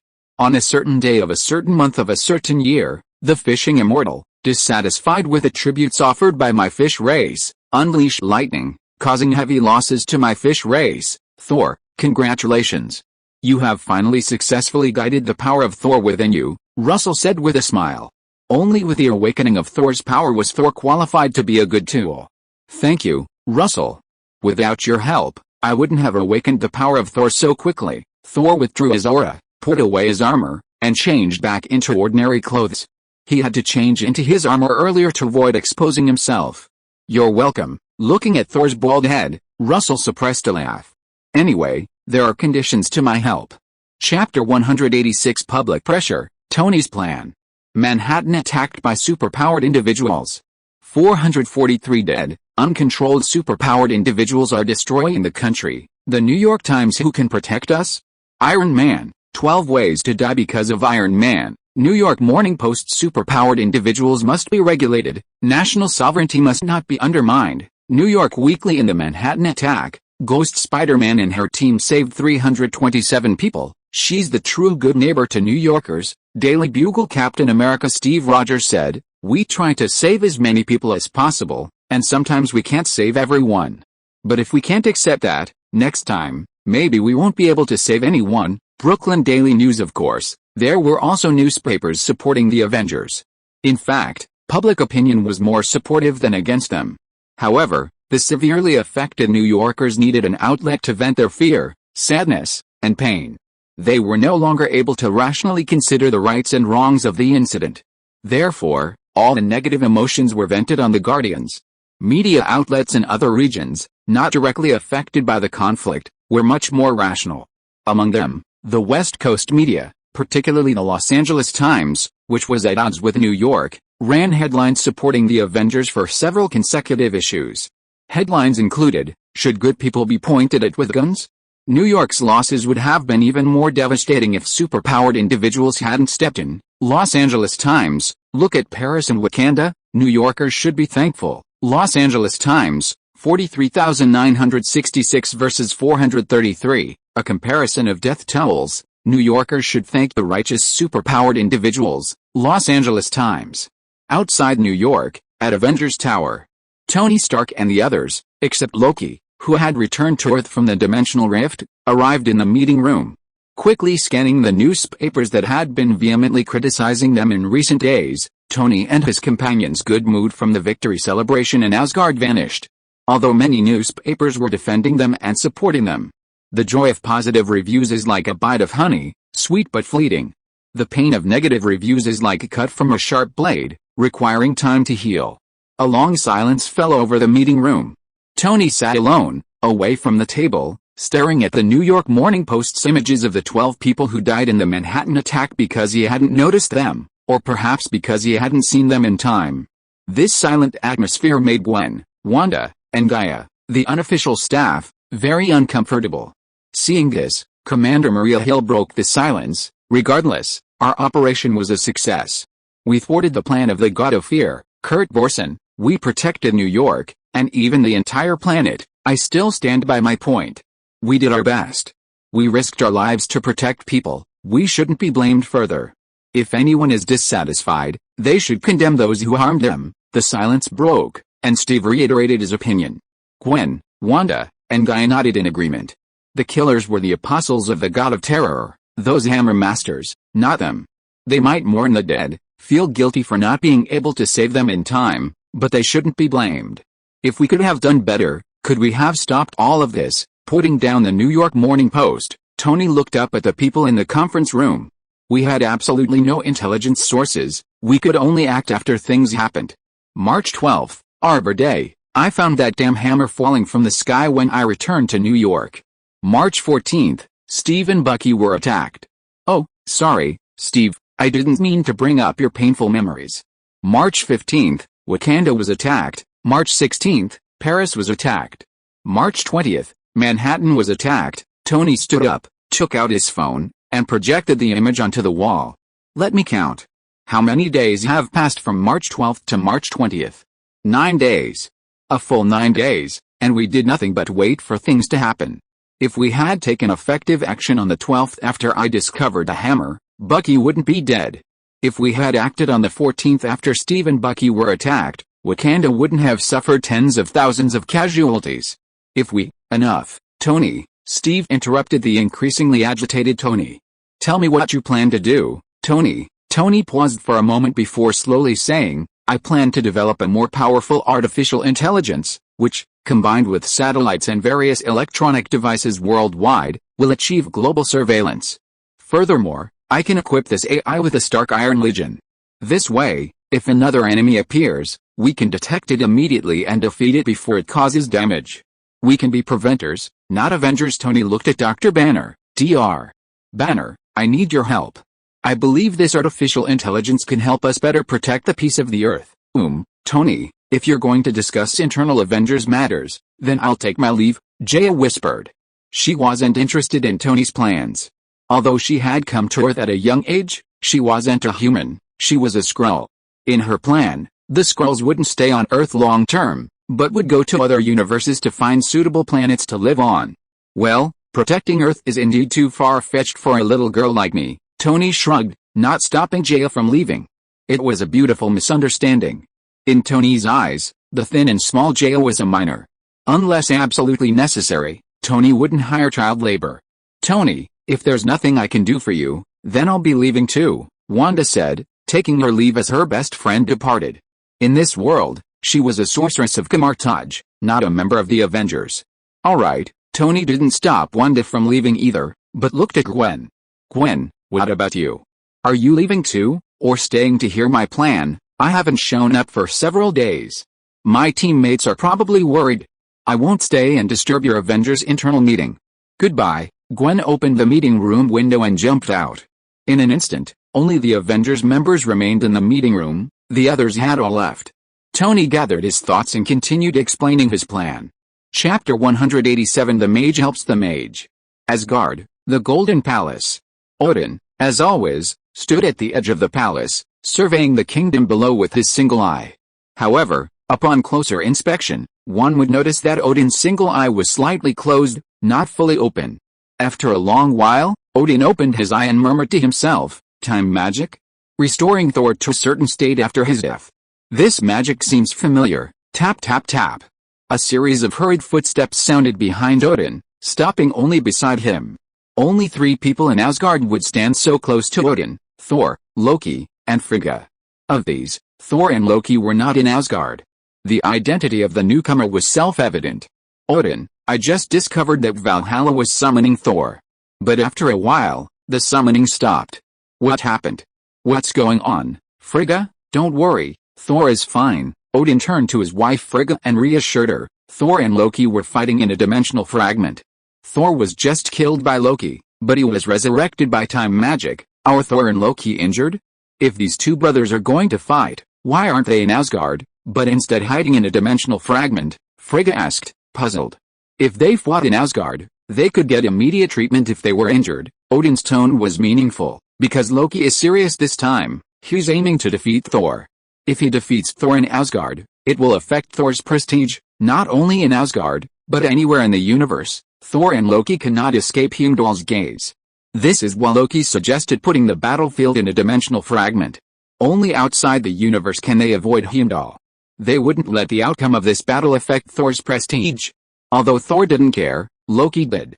Frigga remained silent for a long time. "We've wronged Loki. He could have been king, but we couldn't give him a fair chance to fight for it." Odin sighed, not daring to look at Frigga again, turning to look at Asgard beneath his feet. Loki was good in every way, especially in the last 2 years, becoming more mature. It was just a pity that he was a frost giant, not an Asgardian. In the lounge of Russell's reading room in New York, Loki casually flipped through a collection of Norse mythology.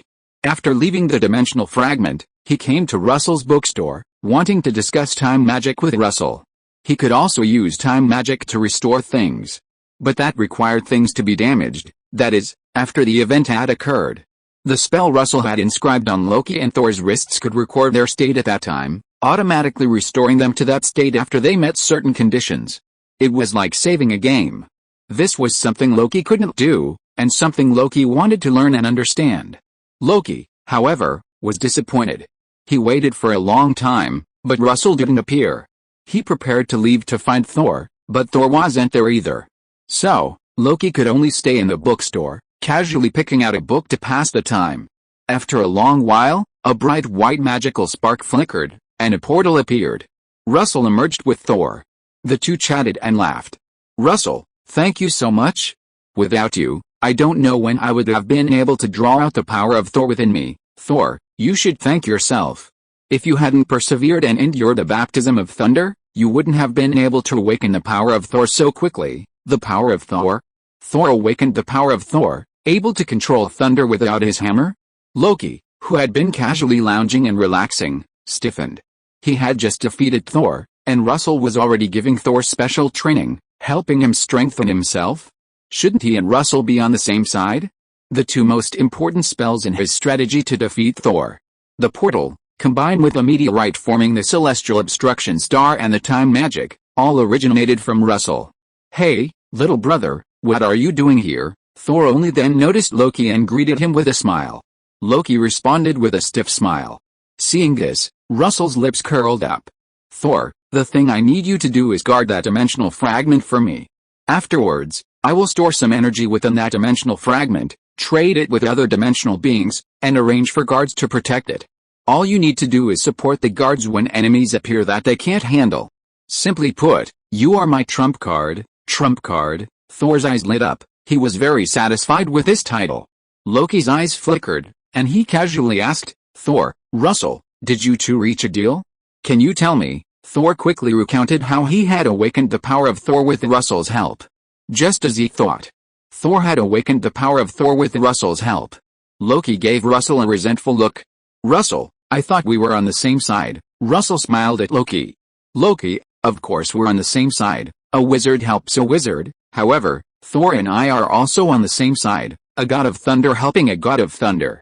Although Russell hadn't used lightning as a means of attack before, he could easily control it with his talent.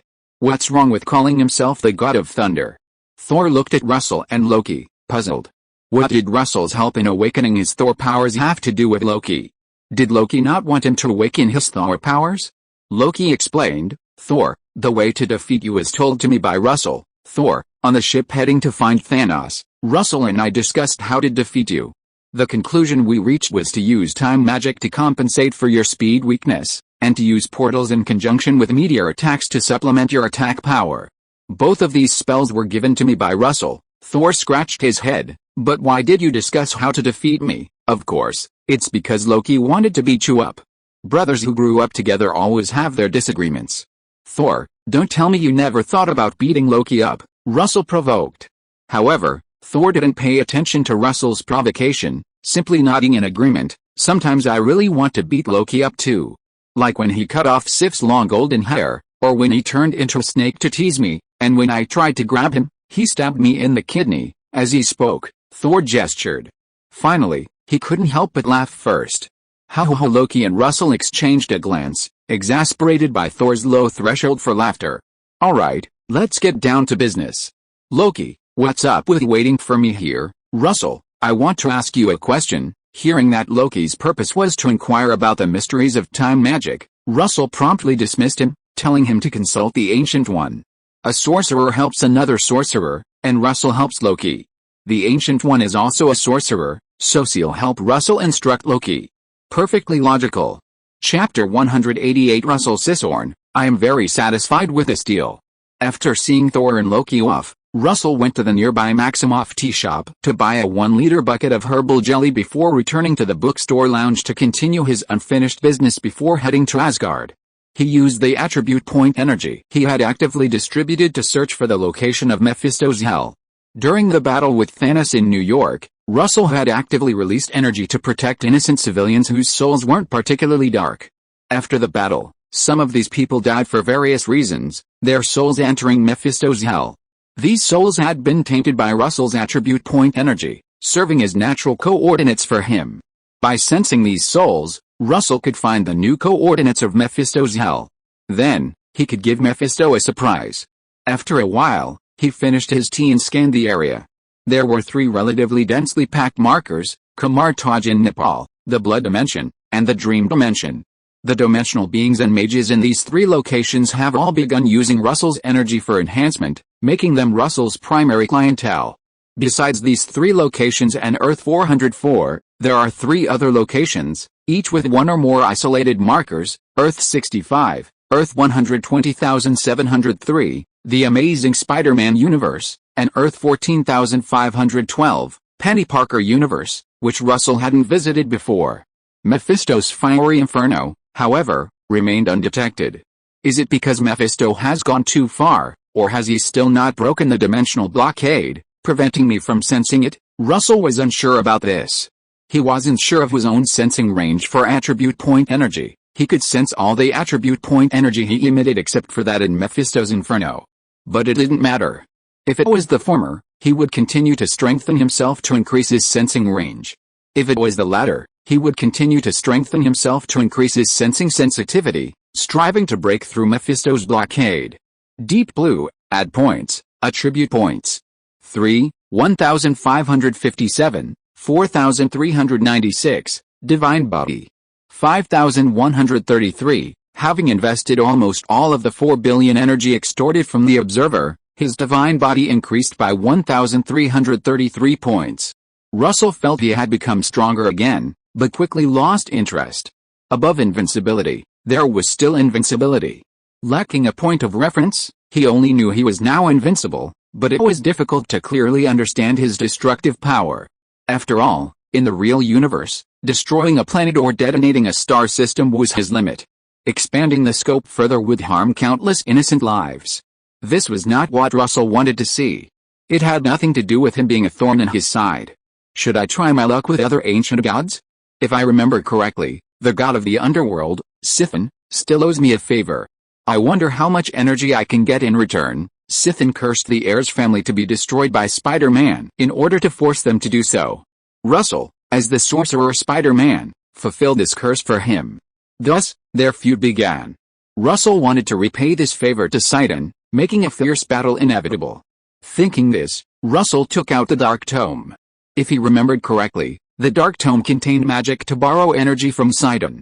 And the transfer of energy required a channel. Russell could use this channel to travel upstream to find Sithin's dimension, Mount Vendigore. Just as Russell attempted to borrow energy from Sithin through the Dark Tome, Sithin sensed it immediately. During this time, through the perspective of Agatha Christie, the witch who possessed another Dark Tome on Earth 404, he learned a lot about this Earth. Most importantly, this Earth also had a Scarlet Witch, Wanda Maximoff. And coincidentally, the Maximoff tea shop where Wanda lived was right next to Russell's bookstore. The coordinates of both were the same in Sithin's eyes. This misled Sithin. Now, in Sithin's eyes, the possessor of the Dark Tome was Wanda. The new Scarlet Witch, the perfect vessel for his return to the real universe. This was something Sithin couldn't afford to ignore.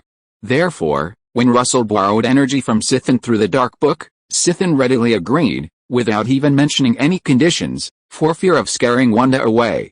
In the bookstore's lounge, Russell sat cross-legged, the Dark Book lying open on his lap. The Dark Book flickered incessantly. Suddenly, a crimson energy beam erupted from the Dark Book, heading straight for Russell's face, about to pierce through his mouth, nose, and eyes. Russell didn't have the inelegant habit of absorbing energy with his mouth. His talent, energy absorption, activated, and the crimson energy beam vanished silently as it approached Russell's body. Because there was no cost involved, Russell wasn't in a hurry to follow the energy channel to find Sithin. He couldn't refuse freebies, he'd absorb the free energy first. Time passed, and after about 10 minutes, the crimson energy beam disappeared. Attribute points increased by 30 million. Russell, excellent, you got 30 million attribute points for free in one go. Sithin is truly generous. Keep it up, there aren't many people this generous. Sithin, absorbed 30 million energy in one go? It seems this world's Wanda is quite powerful. However, after absorbing so much dark energy, her mind should be affected. A few more times, and I can find an opportunity to hide in the energy, invade her mental world, and seize her body. Both were very satisfied with this transaction. Since that's the case, how about another one? Just as Russell was about to activate the Dark Book to borrow energy from Sithin again, someone interrupted him. The person was the real Scarlet Witch, Wanda Maximoff. Russell, I suddenly had a very bad feeling. Golden magical sparks flashed, the portal spun open, and Wanda stepped out. Wanda didn't go to class today, but stayed home. She'd already skipped a week, so one more day wouldn't make a difference. But even though her house was only a few dozen meters away from Russell's bookstore, but a strong sense of unease made Wanda choose to use the portal directly instead of walking over slowly. Wanda, don't be afraid, tell me what happened. Wanda looked at Russell. More precisely, at the Dark Book on Russell's lap. Pointing to the Dark Book on Russell's lap, Wanda said, I just felt a strong sense of unease, and it must have come from this book. Russell looked down and instantly understood. The Dark Book still emanated a strong, lingering aura of Sithin. Chapter 189 I am the Scarlet Wizard. Because Russell borrowed energy from Sithin through the Dark Tome, Sithin's aura was transmitted to this world.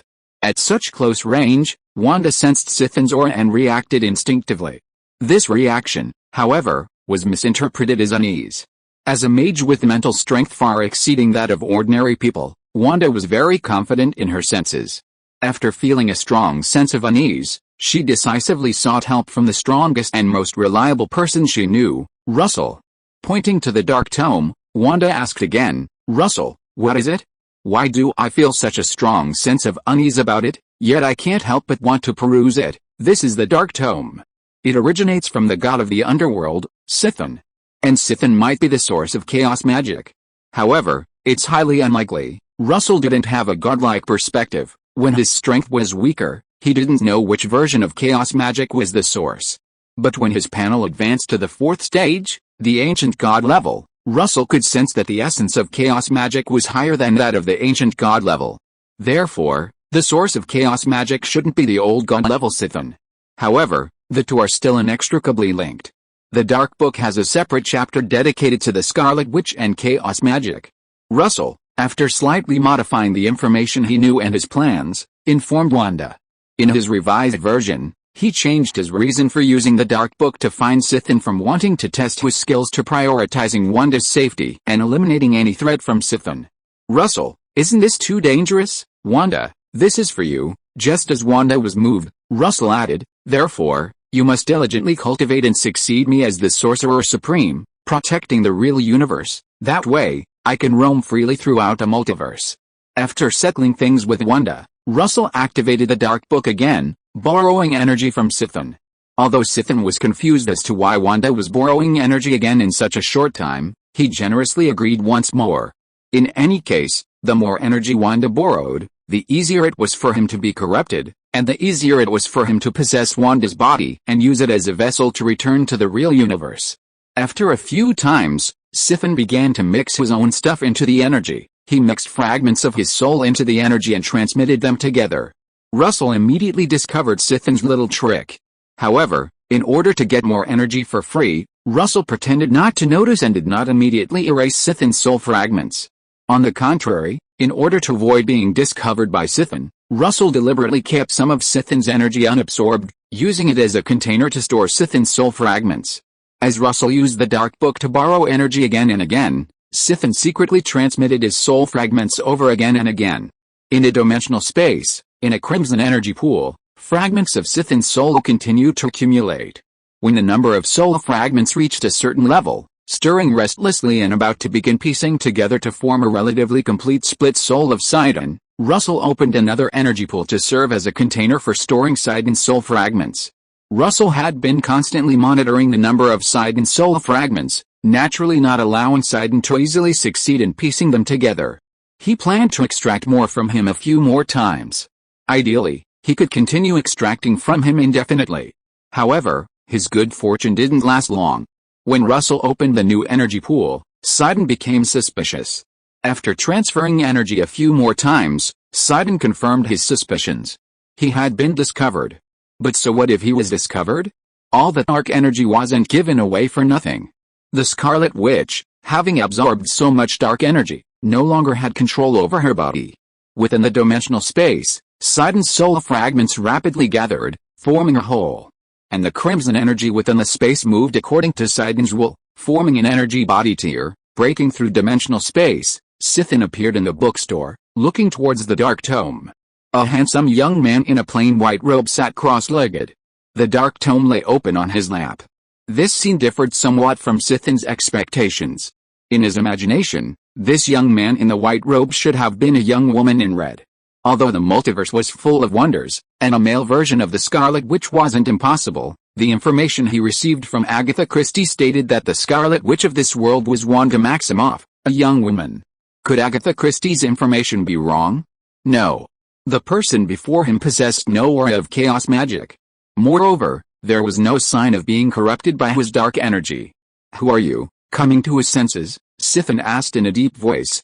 Russell looked at Sithin and smiled. "I am the Crimson Wizard of this world, Wanda Maximoff." Sithin's face turned ugly. He naturally didn't believe the nonsense before him. "Crimson Wizard? Bah. You don't even have a trace of chaos magic on you. Who would believe that?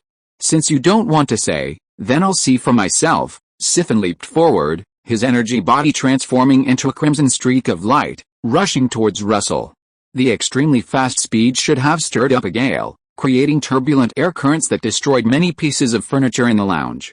But in reality, everything was calm. Only a series of cracking sounds of space shattering could be faintly heard. Russell had already pulled Sithin into the mirror space when he emerged from the dimensional space. Reaching Russell, Sithin raised his right hand, and with a flow of crimson energy, his right hand transformed into a ferocious, terrifying, and sharp right claw, slashing towards Russell's head. With one strike, Sithin delivered a fatal blow without any mercy. It seemed there was no intention to spare Russell's life, nor to question him about his identity or purpose. Or perhaps, for someone of his stature, such an attack that didn't strike the soul wasn't fatal. Faced with Sithin's sudden outburst, Russell seemed stunned, making no reaction as Sithin's crimson claws descended. Crack. Crack, Sithin's claws sliced across Russell's head, accompanied by the sound of shattering mirror space. But aside from these sounds, nothing else happened. No. Nothing happened. Sithin's claws vanished into thin air after touching Russell's head. Even his energy body dimmed slightly. "Who are you?" Sithin asked again, his face grim. "Russell. If you are listening to this novel on a channel other than Fanfic World, it means it was downloaded and re-uploaded without effort. We warmly invite you to visit our channel, Fanfic World. There you will find the original version of this story and many other novels of various genres. We look forward to seeing you dive into a world of incredible novels." Chapter 190 Spell, Buddha Kingdom in the palm of your hand. In the mirrored space, Russell and Sithin faced off across the void. Sithin searched his memories, trying to find the deeds corresponding to Russell's name and analyze Russell's abilities, strengths, and weaknesses. Unfortunately, Russell had no counterpart in the multiverse. He pondered for a long time but came up empty-handed. Russell, on the other hand, quietly observed Sithin before him. Sithin, one of the four oldest old gods, the first master of dark magic, the author of the Dark Book, and also known as the source of dark magic, was among the most powerful of the old gods. However, he had been banished from the real universe and could no longer descend in his true form. He could only project part of his energy through a vessel. Without a vessel, the real universe constantly rejected his energy body. This incomplete Sithin posed no threat to Russell. This was why Russell dared to borrow his energy directly in the bustling streets of New York, without any worry that he might take the opportunity to descend. If the two were to fight, Russell was 98% confident he could subdue him without causing much impact on the surrounding environment. As for why 98% and not 100%? The Great AO is 50, the Heavenly Evolution is 49, and 1 is hidden. You know Wandama Sigmov. You should also guess why I descended, yet you still chose to let me descend. After searching his memories to no avail, Sithin chose to get straight to the point, directly asking Russell, "Although I don't know who you are, I know you must have your own plans for seeking me out. Tell me, perhaps we can cooperate." In Sithin's view, an unknown being of considerable strength, willing to risk corruption to actively borrow energy from him, must have ulterior motives. And coincidentally, he also needed a servant of decent strength to do things for him. For example, capturing the Scarlet Witch Wandama Sigmov of this world and taking her to Mount Vindagor. As expected of the god of the underworld, Sithin, you saw through my scheme at a glance. Russell feigned flattery towards Sithin. Since he could suppress Sithin's descending energy body at any time, he didn't mind putting on an act to see if he could gain some more benefits. Just moments ago, Sithin lent Russell a total of 630 million units of energy. Russell wasn't about to let this easy prey slip away. "I need energy, endless energy. I wonder if the great god of dark magic, Sithin, could grant this humble being's small wish, endless energy?" Hearing Russell's request, Sithin was more pleased than angry. He needed Russell to have a need to command him. "Energy is nothing, I can have as much as I want. But why should I give it to you?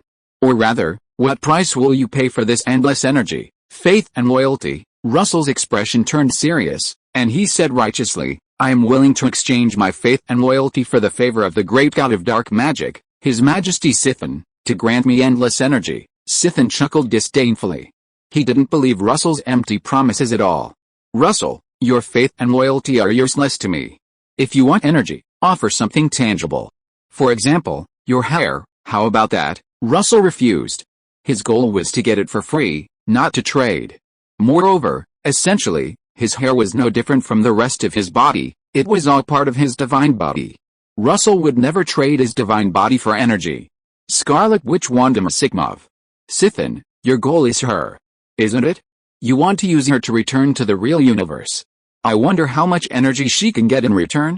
Siffin's eyes narrowed slightly. Sure enough, Russell knew his purpose. That's right, my goal is her. If you can capture her for me, I can give you another portion of the energy I just used. Not enough, far from enough, kid, don't be too greedy. Now that I've descended, I don't need you, I can capture 1 sigma of myself. The energy I'm giving you is just so you won't get in my way. In reality, without a suitable vessel, Sithin constantly faced rejection from the real universe.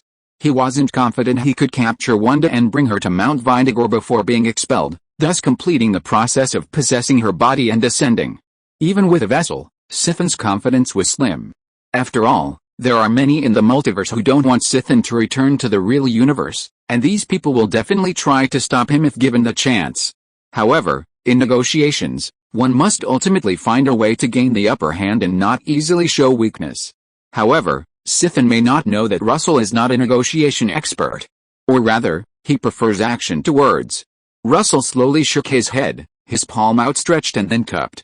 A shrunken space was faintly visible in his palm, the scene of which was exactly the same as the scene in the bookstore lounge where Russell and Sithin were. Looking closer, Russell in the shrunken space was making the same gesture, his palm also containing the same shrunken space. Sithin, since you have no sincerity at all, then there's no need for a deal. As he spoke, Russell slowly closed his palm. Crack! Crack! A sound of space being compressed and shattered came. Sithin looked up and found that the space around him was beginning to break apart. Black spatial rifts appeared, from which a suction force, combined with the repulsion of the real universe, caused Zisorn's energy body to sway and waver. Zisorn suddenly erupted, transforming into a stream of energy and rushing away. If he couldn't fight, could he not escape? Moreover, contrary to Russell's expectations, Zisorn actually had another vessel on Earth 404, the witch Agatha. Agatha, who wielded another dark book, although not completely corrupted, preventing Zisorn from possessing her body, was still in a different situation. With Russell's help, Zisorn had descended into an energy body, creating a different scenario. However, when Zisorn rushed out of the bookstore and reached midair, he suddenly realized with a start. He had fallen into a palm. The ground was the palm, and in the distance on the horizon were 5 fingers like towering pillars. Without delay, Zisorn flew towards the sky. Well, it wasn't that he didn't want to use teleportation magic, he had just tried, and it didn't work. A crimson streak of light shot into the sky, rapidly traversing the clouds, leaving a white trail. Next came the troposphere, stratosphere, mesosphere, thermosphere, and exosphere. In an instant, Sithin burst out of the atmosphere and arrived in the cosmos. However, he was still within Russell's palm. And that palm was still closing. Chapter 191 I Refuse. Sithin didn't continue trying every direction. As the god of dark magic, his magical attainments were extremely high. After calming down and observing carefully, although he still couldn't figure out the principle of the spell, he knew that he couldn't escape it by speed alone. Relying solely on speed would only be like a headless fly, doing useless work. Sizzle, Sithin's divine power erupted, his claws slicing through the void in front of him, tearing space apart. Beyond the spatial rift were turbulent currents of space-time. Stepping into them could lead to being transported to any location within the universe, or even to beyond. Standing before the spatial rift, Sithin hesitated for a long time, unable to make a choice. However, Russell's gradually closing hand did not slow down because of Sithin's indecisiveness. A shadow rapidly approached from the horizon, enveloping Sithin. A shadow also fell over the great shadow's heart. Silently, his 5 fingers gradually closed, blotting out the sky. With a determined heart, Sithin leaped into the space-time turbulence. He was going to gamble. Gamble that he wouldn't be thrown out of the universe by the space-time turbulence. Sithin didn't know how much time had passed before he tore through space again, emerging from the space-time turbulence. In the distance, starlight twinkled, and meteorites occasionally streaked by. Although it was an unfamiliar universe, it still felt familiar. This was the real universe. Sithin knew he had won his gamble. He was still in the real universe, not thrown out by the space-time turbulence. But when Sithin looked down, he found himself standing on a continent inexplicably and alone, floating in the universe. No, this wasn't a continent. This was a palm. Even after traversing endless distances with the help of the space-time turbulence, Sithin was still in Russell's palm. and this palm was still closing. Boom. Enraged, Sithin concentrated his divine power in his feet and unleashed a powerful strike, slamming it into the palm beneath his feet. A terrifying energy surge erupted, accompanied by the cracking sound of space shattering, as Sidon's entire body sank into the palm beneath his feet. He was going to break through the stamped palm. Deep within the palm, Sidon found no flesh or blood, only a vast expanse of white, an unprecedented and unheard of luminous substance. After an unknown amount of time, a crimson stream of light shot out from the back of the palm. Sidon had successfully pierced the entire palm. However, beyond that palm was an even larger one. This larger palm was now almost completely closed, forming a fist. Within the fist was a distorted, fragmented space. "Russell, your strength has earned my respect. We can talk again," Sidon shouted. 10 times. "If you capture Wanda and hand her over to me, I can give you 10 times the energy you just received." The response to Sidon was a fist that gradually tightened. 20 times, 100 times, the palm completely closed, forming a fist. The world inside and outside his fist seemed to be divided into two separate realms. Zisorn could no longer sense the presence of the real universe. Even his senses were trapped within his energy body, unable to actively acquire any information from the outside world. He was completely cut off from his physical body in the blinking domain. Time had lost its meaning here. Suddenly, a bright light pierced the darkness within the fist, illuminating this dark world. Zisorn recognized this world. It was the bookstore lounge where he had been when he first arrived. Looking up, Zisorn found Russell smiling at him. "Great god of dark magic, when will you give me this 100 times the energy?" Russell never expected Zisorn to be so extravagant and wealthy. Was this the accumulation of billions of years by the ancient gods? Amazing. If he weren't worried about being noticed, he would have secretly slowed down the speed at which his hands closed, to see if Zisorn would quote an even higher price. "Russell, you help me capture Wanda, and I'll give you the energy after I descend," Sithin said in a deep voice. At this moment, he once again felt the alluring scent of the real universe. No, great god of dark magic, what if you turn your back on me after you descend? What should I do then?" Russell waved his hands repeatedly. "If you ask me, you give me the energy first, and then I'll help you capture Wanda." Both Russell and Sithin knew perfectly well that the other wouldn't agree to such harsh conditions. Russell suddenly realized their deal would be difficult to reach because there were almost no middlemen who could guarantee it for them. And contracts and similar methods were useless to them. Most importantly, Russell had no intention of trading or handing over Wanda, he just wanted to get something for nothing. But Sithin was unaware of this. In his view, Russell, with his strength, could capture Wanda with ease. Paying a certain price to get Russell to help once wasn't unreasonable. However, he needed to consider the relationship between Russell and Wanda, since the two were located too close together. Furthermore, he didn't want to be extorted too much. "Russell, we can imitate mortal transactions. For each stage, I'll pay you a certain amount of energy." After a moment of silence, Sithin slowly said, "As long as you capture Wanda, I'll immediately give you 10%, okay?" Russell nodded. He reached out and grabbed the unconscious Wanda in his hand. Sithin greedily glanced at Wanda in Russell's hand, he wouldn't mistake the rich aura of chaotic magic. Without further ado, Sithin pointed to the dark tome on Russell's knee. The dark tome flashed with light, and crimson energy surged from it, flowing into Russell's body. While Russell absorbed the crimson energy, Sithin quietly observed, trying to discern how Russell would handle it. However, his observation was fruitless. Seeing this, Sithin quickly proposed another condition, a condition to test the relationship between Russell and Wanda. Sithin's voice was chilling, his tone laced with cruelty. "Take off her clothes first, then slice her into 1,000 pieces. Just leave her barely alive." If Russell complied, it meant his relationship with Wanda was so-so. Then Sithin wouldn't need to worry about Russell going back on his word and refusing to trade. If Russell didn't comply, it meant Russell and Wanda had a good relationship. In that case, Sithin would have to consider whether the offer was insufficient or whether Russell had no intention of trading with him at all. Russell's heart skipped a beat, he hadn't expected Sithin to suddenly propose this condition. Agreeing was out of the question, a promise to get something for free meant getting something for free. Russell's expression turned serious, and he pretended to hesitate. Seeing this, Sithin raised the stakes. Determined to break Russell's bottom line layer by layer. "Take off her clothes, and I'll immediately give you another 10%, This is an extra bonus. Russell continued to feign hesitation, constantly absorbing the energy surging from the dark book. Seeing this, Sithin interrupted the energy transfer, about to try to persuade him again. Bang! Sithin's energy body was instantly crushed by Russell. I refuse. Chapter 192 Violent Debt Collection against Zisorn. Cunning old fox, Russell cursed under his breath. He had intended to feign hesitation to buy time and extract more energy for free, but the old fox had decisively cancelled the energy transfer. Moreover, because the energy channel hadn't been open for long, Russell had only absorbed tens of millions of units of energy. This wasn't a small amount, but it was far from the 10% they had initially agreed upon, or 6.3 billion units of energy. Although it was all free, less was still a loss. I'll go to your lair and settle the score with you later. Suppressing his displeasure, Russell took the unconscious Wanda back to Kamartaj and secretly observed her reaction. Kamartaj. Before the Ancient One left, this was the third safest place Wanda considered. The second safest place was Earth 65, where Whitebird and the Ancient One were.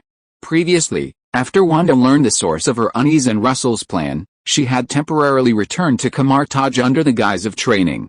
The god of the underworld, Sithin, and such, although Russell acted indifferent, were still somewhat beyond Wanda's capabilities at this moment. In the antique-style meditation room, the air was thick with the scent of sandalwood, and the light was dim. Wanda sat cross-legged on a futon, her eyes slightly closed, her breathing deep and even. Every now and then, her head would droop suddenly, then slowly rise again, like a student dozing in class. Suddenly, a gentle breeze swept by, bringing a touch of coolness. Wanda's eyelashes fluttered, and she slowly opened her eyes, as if waking from a deep sleep. A moment of confusion and drowsiness flickered in her eyes. Strange, why am I getting sleepy during meditation? Shaking her head, Wanda shook the drowsiness from her mind and continued meditating. Russell withdrew his gaze. Good, Wanda hadn't realized that he had just made her faint, she only thought she was sleepy. Russell was quite satisfied with this. How could he, the Sorcerer Supreme, who bore the great responsibility of protecting the real universe from the corruption of magic, possibly make a deal with the evil and cunning god of dark magic, Sithin? Russell rose, retrieved the dark book from his lap, sealed it, and tossed it into dimensional space. With a single step, shimmering white energy, like smoke, surged from beneath his feet, engulfing him. The space shifted, and Russell arrived at Kamartaj. Kamartaj was bathed in enchanting night. The sorcerers were in their private quarters, some meditating, others resting. Most were already asleep. After all, a scroll master like Stephen Strange, who could study through the night with his soul leaving his body, was extremely rare. But Russell believed the Ancient One was still awake. Older people need less sleep. Sure enough, as Russell traversed the courtyard and corridors to the Ancient One's courtyard gate, her voice invited him in. Russell pushed open the door and saw a corner of the courtyard where a pale yellow candle flickered, barely illuminating the surrounding stone table and benches. The Ancient One sat there, a yellowed scroll in a pot of tea beside her. Sorcerer, Russell approached and greeted her, noticing the tea in her empty cup. He picked up the teapot and refilled the Ancient One's cup. Russell, the Ancient One smiled and nodded in response. After a few more pleasantries, including a discussion about the serpent incident, Russell explained his purpose. During his repeated attempts to borrow energy from Sithin through the Dark Book, Russell had already used the energy channels to reverse orient Sithin's dimension. However, Sithin was no ordinary being like the Blood God or the Primal Demon. Russell was confident he wouldn't be defeated in his lair. He was extremely confident in his three-dimensional defenses. But being undefeated didn't mean he wouldn't be bogged down. Although the longer it dragged on, the greater his chances of victory, the problem was that Russell hadn't yet adapted to the time scale of gods. A battle lasting 10 days to 2 weeks was already his limit. If a battle lasted for decades, or even thousands of years, then for him, winning or losing would be meaningless. Russell had come to the Ancient One to prevent this from happening. Although the Ancient One didn't play a decisive role in his battle with Sithin, she had others behind her. Their Sorcerer Supreme was of the lawful good alignment, while Sithin was of the chaotic evil alignment. Against such a wicked and unorthodox individual as Sithin, there was no need for chivalry, they simply fought side by side. So, Russell, you plan to go to Sithin's blinking realm alone to cause him trouble. And you hope that if you don't return within the allotted time, I will help contact Archmage and the Sorcerer Supremas from other dimensions to form a team to rescue you in the Blinking Realm." The Ancient One put down her teacup, summarizing Russell's words and confirming. She knew her disciple was moving quickly, ahead of her. But this was too fast. How long had it been, and he was already going to Sithin's lair to challenge him? "Sorcerer," Sithin broke the agreement first. "I'm just going to collect the debt, not to cause him trouble." "Paying back debts is a matter of course," Russell corrected. Sithin said that Russell would receive 10% of the project payment if he captured Wanda. And what happened? New demands were made during the payment process, and when Russell hesitated, Sithin decisively breached the contract, refusing to settle the payment. "Isn't this bullying an honest person?" Fine, the Ancient One muttered, knowing she had a legitimate reason. "Russell, when do you plan to go?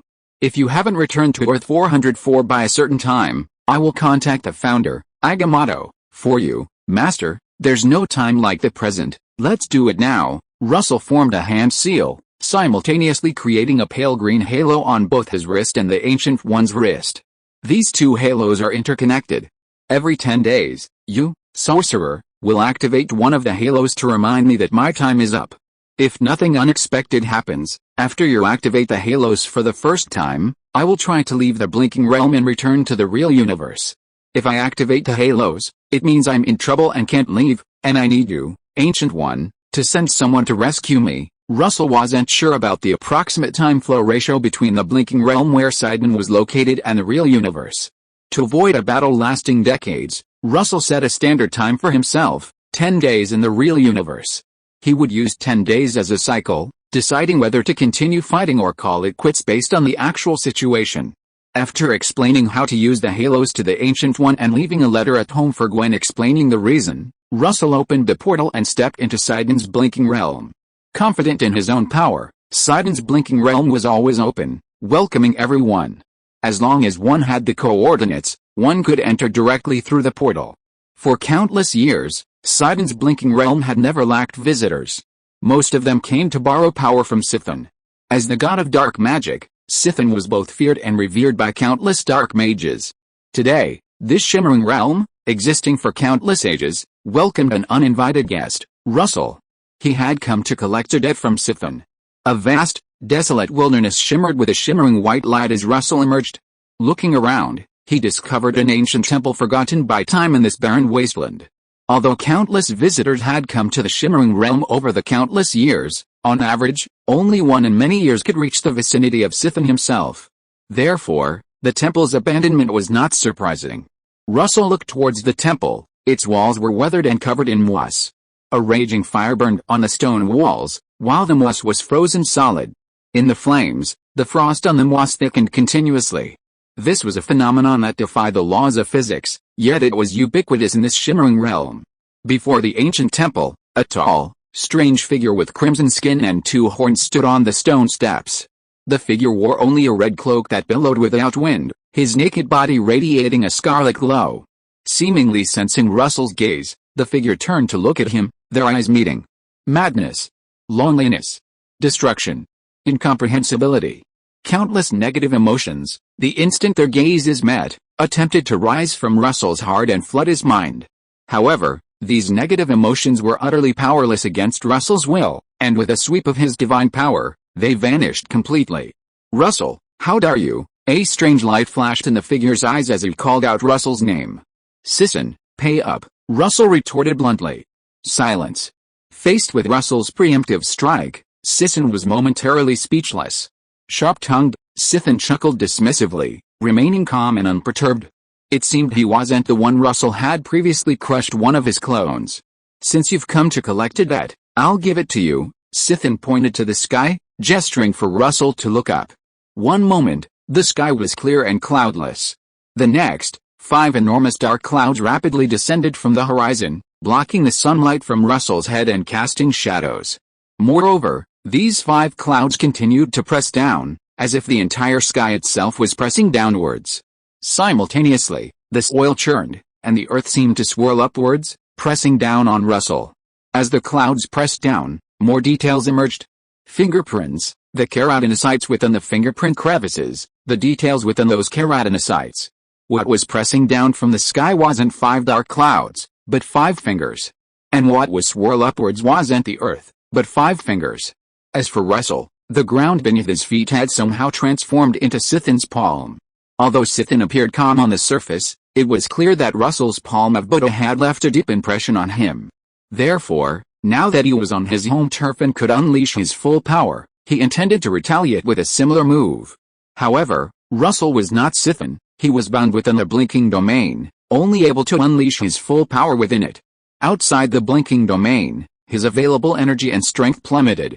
Russell stood motionless, meeting Sithin's gaze across the open field, and pointed to the sky in return. Sithin looked in the direction Russell was pointing and saw a massive, shimmering white pillar of light piercing the sky, forcing apart his gradually closing 5 fingers. The pillar of light fell from the sky, landing on Russell. Then, it continued downwards, seemingly about to pierce the ground beneath Russell's feet, Sithin's palm. Boom! The pillar of light struck the ground, instantly unleashing a terrifying explosion. Rocks flew everywhere, shockwaves swept outwards, and a massive mushroom cloud shot into the sky. But compared to the massive mushroom cloud, the beam of white light seemed utterly insignificant. Rumble. The rumbling continued as the beam of white light and the earth clashed, neither giving way. However, as time passed, the crater beneath Russell's feet grew larger, forcing Russell to float to meet Sithin's gaze. Gradually, the edge of the crater touched Sithin's position, and Sithin, not to be outdone, also floated up. The struggle between the beam of white light and the earth was, in essence, a struggle between Russell and Sithin. This was a test of each other's strength. After a long while, another deafening roar erupted as the beam of white light pierced the earth. The entire continent, starting from the point pierced by the beam, crumbled and fractured outwards, forming a void far larger than the diameter of the beam. "You're not bad," Sithin chuckled, as if he wasn't the one whose attack had been broken. Whoosh! Before the sound even rang out, Sithin flashed forward, teleporting right in front of Russell and unleashing a claw strike. This god of dark magic seemed to have a particular fondness for close combat. Perhaps it was because before becoming the god of dark magic, he was an ancient god, and he possessed the same unparalleled confidence in his own body. Unlike his previous ignoring of attacks in the bookstore, this time Russell raised his arm to block Sithin's claw. Faced with the god of dark magic's first formal attack, Russell felt he needed to show some respect. However, he quickly realized he didn't need to show Sithin any respect. His restraint towards Sithin was greater than he had anticipated. Sithin's true form was elemental energy. Russell could ignore his attacks and directly absorb the energy. His talent, energy absorption, activated. In an instant, Sithin felt an invisible suction force emanating from Russell, pulling his body closer and closer. Bang! Energy erupted, and Sithin was thrown far back. Looking at his claws, Sidon recalled his brief encounter with Russell in the bookstore, where he used his energy body. Back then, Russell had directly absorbed the energy from his energy body. However, he hadn't thought much of it. After all, absorbing energy wasn't a particularly sophisticated spell among mages, many dark mages knew it, and he himself was quite adept at it. But absorbing the energy from his soul fragment-controlled energy body was a completely different matter from directly absorbing his own energy. For a moment, Sidon felt a surge of fear. But while Sidon was terrified and stunned, Russell wouldn't be. Switching sides, Russell, knowing his advantage over Sidon far exceeded his expectations, pressed forward, activating his talent, energy absorption, at full power while attacking Sidon. "Since you owe me energy, refuse to repay, and even tried to beat up your creditor, don't blame me for using violence to collect. Sorry, a little late." Chapter 193 You run, I chase, if you can't catch me, then. Russell's sudden attack, Sithin desperately controlled the elemental energy within his body, trying to stabilize it. His divine power surged, transforming into a crimson streak of light, rushing towards Russell. In an instant, the shimmering white lightning collided with a crimson streak of light. The air vibrated, creating chaotic ripples. Space itself became fragile and unbearable, constantly twisting and deforming, seemingly on the verge of collapse. Boom! A terrifying shockwave swept out, destroying everything in its path, adding further scars to the already cratered earth. At the epicenter of the shockwave, Russell and Sithin engaged in a brutal, primal, one-sided close-quarters combat, hand-to-hand combat. Russell was enveloped in a shimmering white divine power, completely abandoning defense and focusing solely on offense. His talent, energy absorption, absorbed the crimson energy from Zisorn's frenzied attacks, as well as the kinetic energy from his punches and kicks. His divine body, combined with a burst of divine power, unleashed a barrage of punches on Zisorn in a very short time, causing ripples to spread across his elemental energy body. With each strike, crimson elemental energy, like blood, sprayed from Zisorn's body, scattering across the earth and into the distance. This elemental energy, like a raging inferno, carried the force to incinerate everything, igniting the air and soil. A cataclysmic fire seemed imminent. But this fire ultimately did not occur. As if time had reversed, the blood of Zisorn, sprayed from the center of the battle, flew backward towards the center of the battle. But it didn't enter Zisorn's body. Instead, it entered Russell's body. Damn it, Zisorn cursed inwardly, a thought of temporarily avoiding the onslaught rising in his mind. The suction force emanating from Russell forced him to divert some of his energy to control the energy within his body. Even so, his control over his own energy was affected. To make matters worse, the crimson energy infused in his attacks had no effect on Russell as he had anticipated. Instead, it was like a stone thrown into the sea, leaving no ripple. This made it impossible for him to determine whether his attacks had been effective. The final straw was Russell absorbing the energy that had dissipated from his injuries. This stirred up painful memories. Billions of years ago, shortly after the formation of Earth, the ancient god race emerged. 100 million years ago, that was the most glorious and numerous time for the ancient god race. At that time, ancient gods were scattered throughout the entire Earth, each with different interests. But a murder changed this situation. The serpent god Set, in order to enhance his power, killed and devoured the ancient god heaps. This ignited a war of slaughter and devouring among the ancient gods. Afterward, the ancient gods followed Set's example, and most of them degenerated into ancient demon gods who began to devour each other. As a surviving and still active old god, Sithin was undoubtedly one of the victors of that old god war. Although he was forced to flee the real universe and hide in the shimmering realm he created by Gaia and the Creator, this war of cannibalism and mutual predator-prey left Sithin with deep psychological scars. Even as a symbol of evil, he was the greatest evil, eternally hailed as a cancer cell in the multiverse. Billions of years had passed, and the memory of the old god war had long since faded. Sithin never imagined he would become prey again, and be eaten alive. He couldn't fight him in close combat, he had to keep his distance. Having made up his mind, Sithin changed direction, transforming into a crimson streak of light and rushing towards the earth. Russell also transformed into a streak of shimmering white light and gave chase. Their speeds were similar, but Sithin's home field advantage began to take effect. Without warning, a storm suddenly formed, whipping up dust and shattered debris from the earth.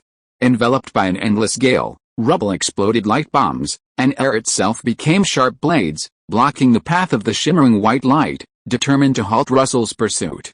The white light didn't flinch, charging directly into the tornado. Bang! Bang! Bang! Bang!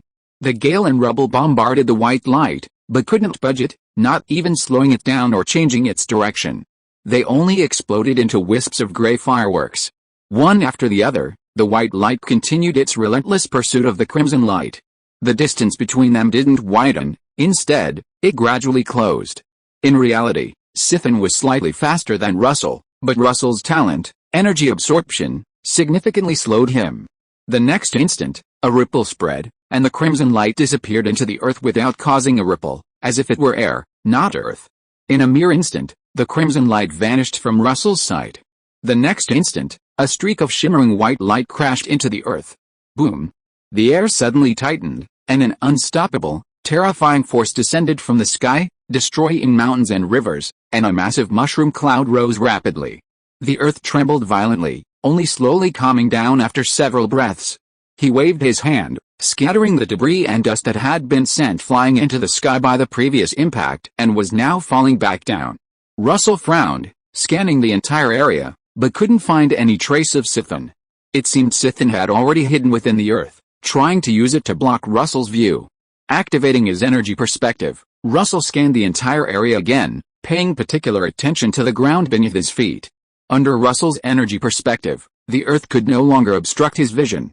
The high-density energy reaction of Sithin's elemental energy body was nowhere to be hidden under Russell's energy perspective. Sithin, did you think hiding down there would be any use? Russell's figure rose into the air, floating in midair, shimmering white matter continuously surging from behind him, covering the sky and earth. Gradually, a colossal, boundless body emerged behind Russell. Clouds, like socks, were beneath his feet. Towering mountains seemed as insignificant as grains of sand compared to it. Since you prefer to hide underground, I'll shatter the earth and see where you can hide. In mid-air, Russell reached out and slowly pressed his hand down onto the earth. Behind him, the boundless behemoth also reached out and slowly slapped its hand down onto the earth. At first glance, Sithin only perceived the enormous hand as massive, heavy, and powerful as it pressed down. But as the hand continued to press down, the distance between it and the earth decreased. The speed seemed to increase as well. No. It wasn't that the speed was increasing, the downward speed of the hand remained constant. It was just that the distance between them was too great, creating a visual illusion of slow speed. The palm continued to press down, growing larger and larger. From the size of a disc, it grew to the size of a playground. From the size of a playground, it grew to the size of a city. From the size of a city, it grew to the size of the earth itself. But this wasn't over, far from over. And Sithin didn't sit idly by. From beginning to end, his only worry and fear was the eerie, unpredictable suction force emanating from Russell. He dreaded being caught off guard in close combat and devoured alive by Russell. The thought alone terrified the ancient god. As for a magical duel, he, the god of black magic and creator of the blinking domain, was on his own turf, naturally unafraid. In fact, he wished he could change the battle to a ranged magical duel.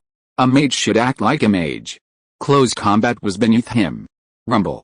A crimson light flashed around Sithin, instantly connecting him to the entire earth. The next moment, the earth undulated, its vibrations like waves, as if it had come alive. 5 stone pillars slowly emerged from the earth and gradually converged. Finally, they formed a fist. An earth elemental fist. A gray earth elemental fist rose from the ground, meeting the descending white palm. Boom. The moment the fist collided with the palm, time seemed to freeze for a moment. Then, the air exploded, scattering wildly. A terrifying shockwave swept out, scattering the clouds. The result of the fist-palm collision followed the rules of rock-paper-scissors. The palm was larger than the fist. Boom. Forced by the white palm, the gray fist began to retreat downwards. The struggle between the two caused the earth to tremble, and soil continuously peeled away from the earth elemental fist. Damn it! Within the earth, Sithin roared, his crimson light flashing once more. The next moment, another earth elemental fist emerged from the earth, joining the fight against the descending white palm. But Sithin had 2 fists, and Russell also had 2 palms. The second white palm pressed down, breaking the stalemate. Boom. First, the earth elemental fist couldn't withstand the attack and shattered. Transforming into a shower of meteors, they fell from the sky, crashing to the earth and creating deep craters. This added further scars to the continent, already ravaged by the previous day. Then, a shimmering white palm pressed down with unstoppable force, slamming heavily onto the continent. Instantly, the earth cracked, and mountains shattered.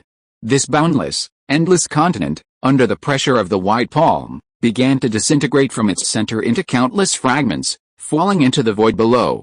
Having dismembered the continent that had previously blocked his path, Russell felt no excitement.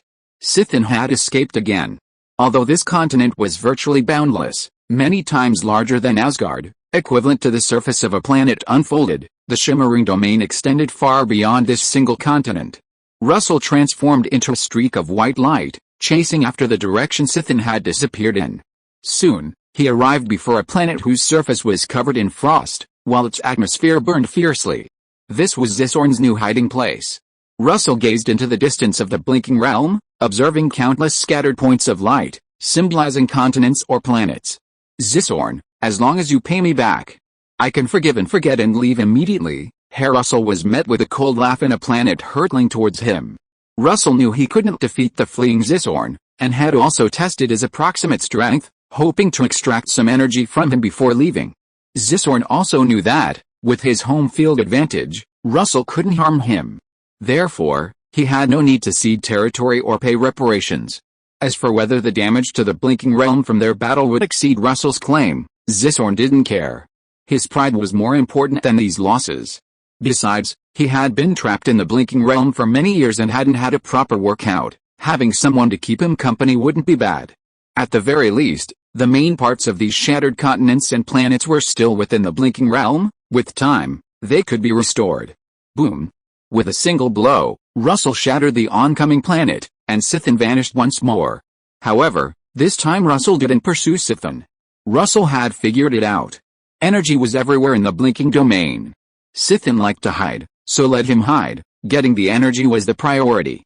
Opening the passage connecting to the radiant white space, Russell absorbed the shattered planetary debris of the ice and fire star one by one into the radiant white space. Although the conversion efficiency of these substances into energy was extremely low for the time being, he was still making the most of every opportunity.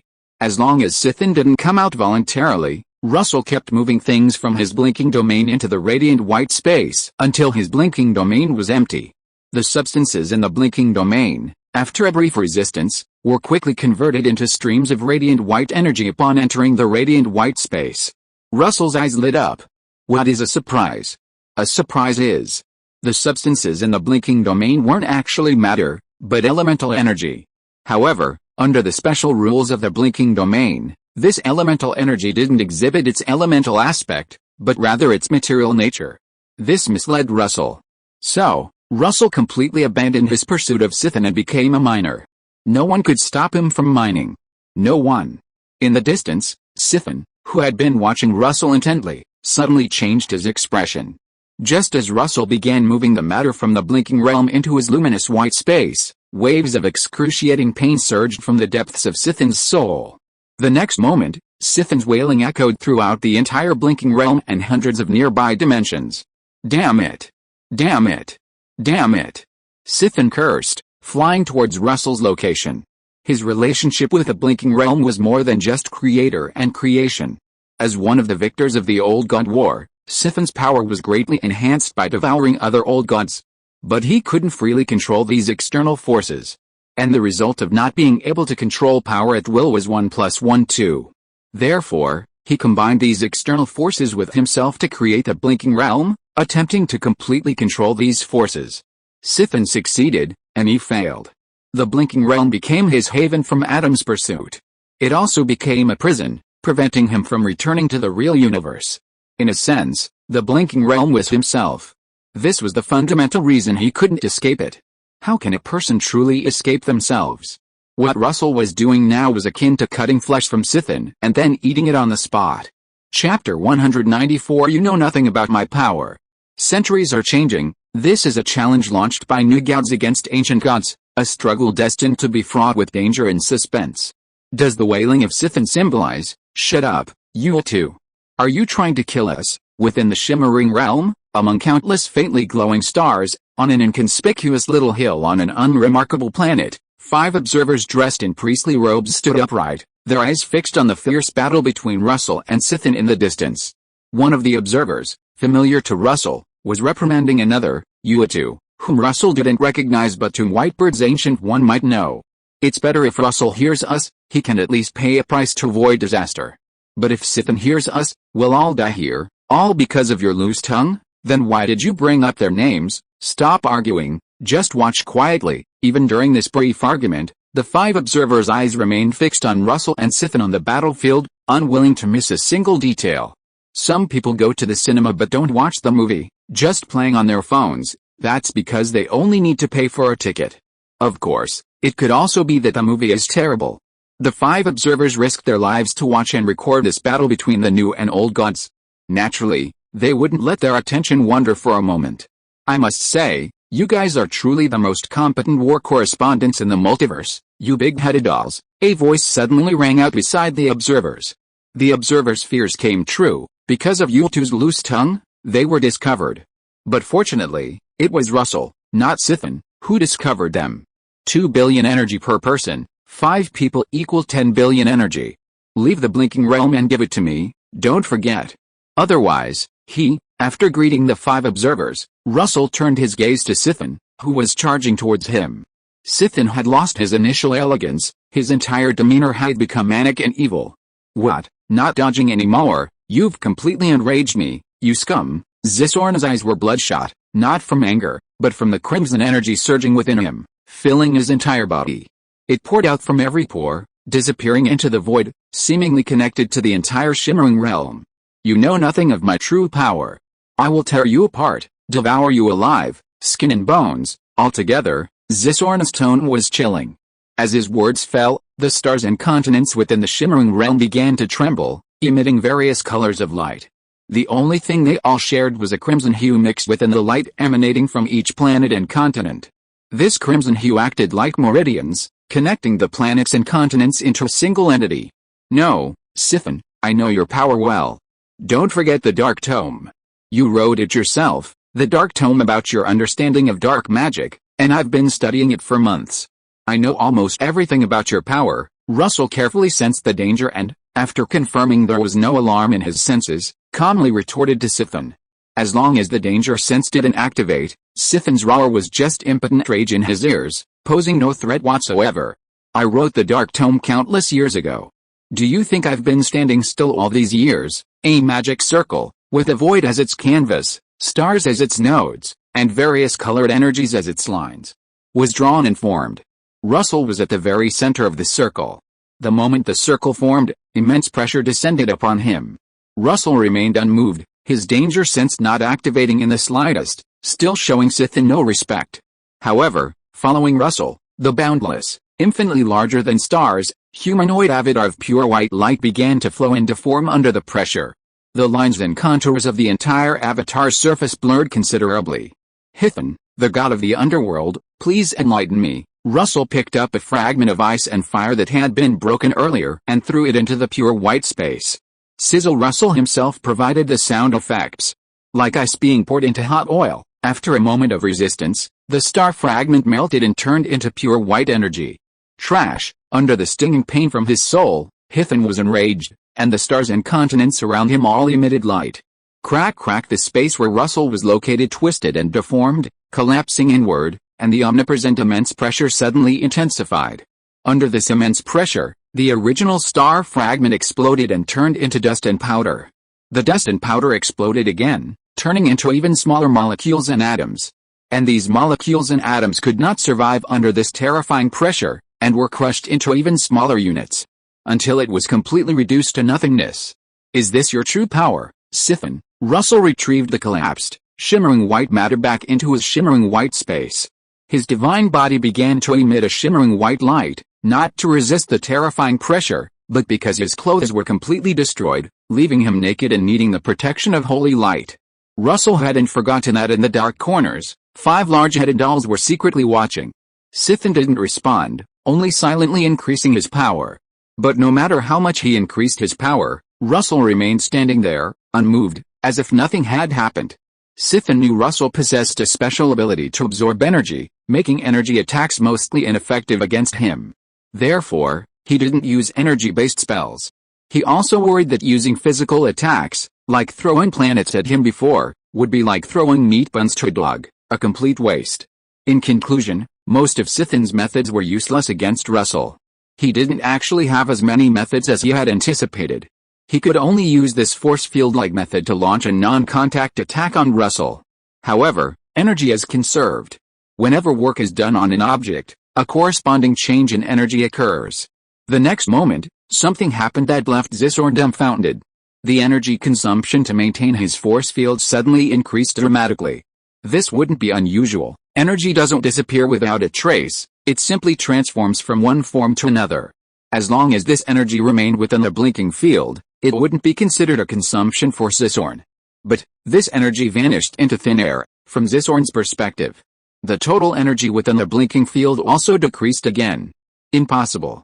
Absolutely impossible. You haven't had any contact with my magical energy, how could you absorb my energy, Zisorn? It seems it's not that I'm ignorant of your power. Rather, it's that you're ignorant of my power. Next chapter later. Chapter 195 Great God of Black Magic, you don't want this either. Even in the midst of battle, Russell still managed to glance at his talent attributes on his attribute panel. Talent 1, Energy Absorption, can absorb any energy and convert it into attribute points. Any energy includes not only magical energy but also physical energy and all sorts of other strange and unusual energies. However, Because the efficiency and speed of converting energy into attribute points is relatively slow, Russell usually prefers to absorb magical energy. But in battle, Russell isn't picky, he absorbs whatever energy is available. Impossible. Taking advantage of Zithan's momentary lapse in concentration, Russell transformed into a streak of white light and charged towards him. Although physical energy can also be absorbed, the conversion efficiency is far inferior to magical energy. Zithan consumes magical energy to maintain his force field, while Russell absorbs physical energy from it. It's a huge loss for him. That spendthrift Zithan, he doesn't even care about selling his father's land, Russell cursed inwardly, his speed increasing by 2 degrees. At this moment, he selectively forgot that the blink domain wasn't his. Zithan is no match for Russell. Is another ancient god about to perish? I have witnessed the annihilation of thousands of universes, but the fall of an ancient god is something I haven't seen since the War of the Ancients. For countless years, countless multiverses, countless talented prodigies, some studied magic, some mastered technology. But the vast majority stopped it. An observer named Uatu, seeing Zithan unable to do anything to Russell and being relentlessly beaten by him, couldn't help but comment. Uatu, shut up. Zithan isn't that easy to kill. You're gossiping about him in his blinking domain. You may be courting death, but don't drag us down with you. This time, the other 4 observers traveling with him couldn't stop Uatu immediately. Because they too were distracted. And gossiping about others behind their backs always comes at a price. I never imagined there would be 5 more insects hiding in my blinking domain. One of them even dared to slander the great god of black magic, the god of chaos, and the god of sleep. As Zishan's voice fell, the star beneath the observer's feet shone brightly, and terrifying energies erupted from the depths of the earth. Rumble. The earth was torn apart, and beams of energy burst from the ground, soaring into the sky before turning and shooting towards the observers. Furthermore, several stars nearby also flickered, and it seemed these planets were heading towards the observers. It's all your fault, Uatu. Stop talking, let's run. The 5 observers used their respective supernatural abilities to defend against Zishan's energy attacks while simultaneously inscribing runes, trying to open a portal from the blinking domain to the outside world. Normally, the blinking domain was always open, allowing free entry and exit. But today was different. To fight Russell, Zithan connected all the stars and continents of the blinking realm, maximizing his control over it. Under these circumstances, trying to leave the blinking realm directly through a portal was utterly delusional. Of course, the observers who dared to venture into the blinking realm to spy on Russell and Zithan's battle had their own methods. They had ways to escape after being discovered by Zithan. However, this required time. And time was exactly what they needed most. Die, you insects! Several nearby stars arrived, unleashing several times more energy beams at the observers. Caught off guard, one observer was struck by a concentrated barrage of energy beams, his body gradually disintegrating under the continuous attack of a purplish-black energy beam, completely dissipating into the void. Another observer, while dodging the energy beams, wasn't paying attention to his footing and was swallowed whole by a gaping maw that suddenly burst from the ground. After that, there was no more sound. Zithan laughed heartily, venting all the frustration he'd suffered during his battle with Russell. After the sacrifice of 2 companions, an observer finally opened a portal to escape the blinking realm. This observer was none other than the talkative, gossipy Uatu. Oh, you chatterbox, you backbiting worm, you're still alive? You didn't think you could escape, did you? As Zithan's curses subsided, Uatu's eyes suddenly widened. Staring at the open portal before him, at this escape route so close yet so far, he was paralyzed. He could only let out one last, unwilling shout. No, bang! A muffled sound rang out, and Uatu's body seemed to be torn apart by an invisible force, instantly exploding into a cloud of blood mist. The blood mist scattered, exploded again in the air, and finally dissipated completely. Just as Uatu was about to escape the blinking realm, Zithan activated the magic circle he used against Russell, applying that terrifying pressure to Uatu. Taking this opportunity, Russell once again entangled himself with Zithan, attempting to extract a chunk of energy from him. Russell, you can't possibly defeat me. When your energy is exhausted, that will be your day of reckoning. The victor of this battle will only be me. Zithan's words were sharp, but his actions betrayed his true intentions, fighting and retreating. He subtly distorted the space-time around him and Russell, transmitting false images to mislead the 2 surviving observers who were frantically fleeing. Even as they fled for their lives, these two observers didn't forget to keep an eye on the battle between Russell and Sithin. It was as if their mission to observe and record this major event in the multiverse was more important than their own lives. But it was only an appearance. If the portal were opened, they would immediately escape the blinking realm. Was Sithin concealing his predicament? Sensing Sithin's abnormality, Russell probed. A beam of shimmering white light shot out, carrying information towards the surviving observers. The message was a video of Sithin fighting and retreating. Seeing this, Sithin quickly intercepted. The great god of dark magic, whose glory spans countless ages and whose legends are known throughout the multiverse, actually cares about such empty titles. Russell stopped attacking and mocked. He seemed to have found a small flaw in Sithin's attack. Great god of dark magic, you wouldn't want anyone to know you broke your promise, would you? How? Sithin sneered. For demons, this is a virtue. And I am the demon among demons. This tactic didn't work? No, the attack direction was wrong. A thought flashed through Russell's mind. He knew this battle could end. Unhurriedly, he donned his robes, and a sphere materialized in his hand. Within the sphere was the video of Sithin's fight and retreat. Great god of dark magic. You wouldn't want anyone to see you being chased around by the disciples of Ashanti, the god of white magic, would you? A little too late. Chapter 196, I must say, it's really good to eat while eating. A moment later, the two observers, with reluctant gazes, crossed the portal and fled the blinking realm. It's all that bastard Yultu's fault for his constant chatter, which allowed Sithin to find out.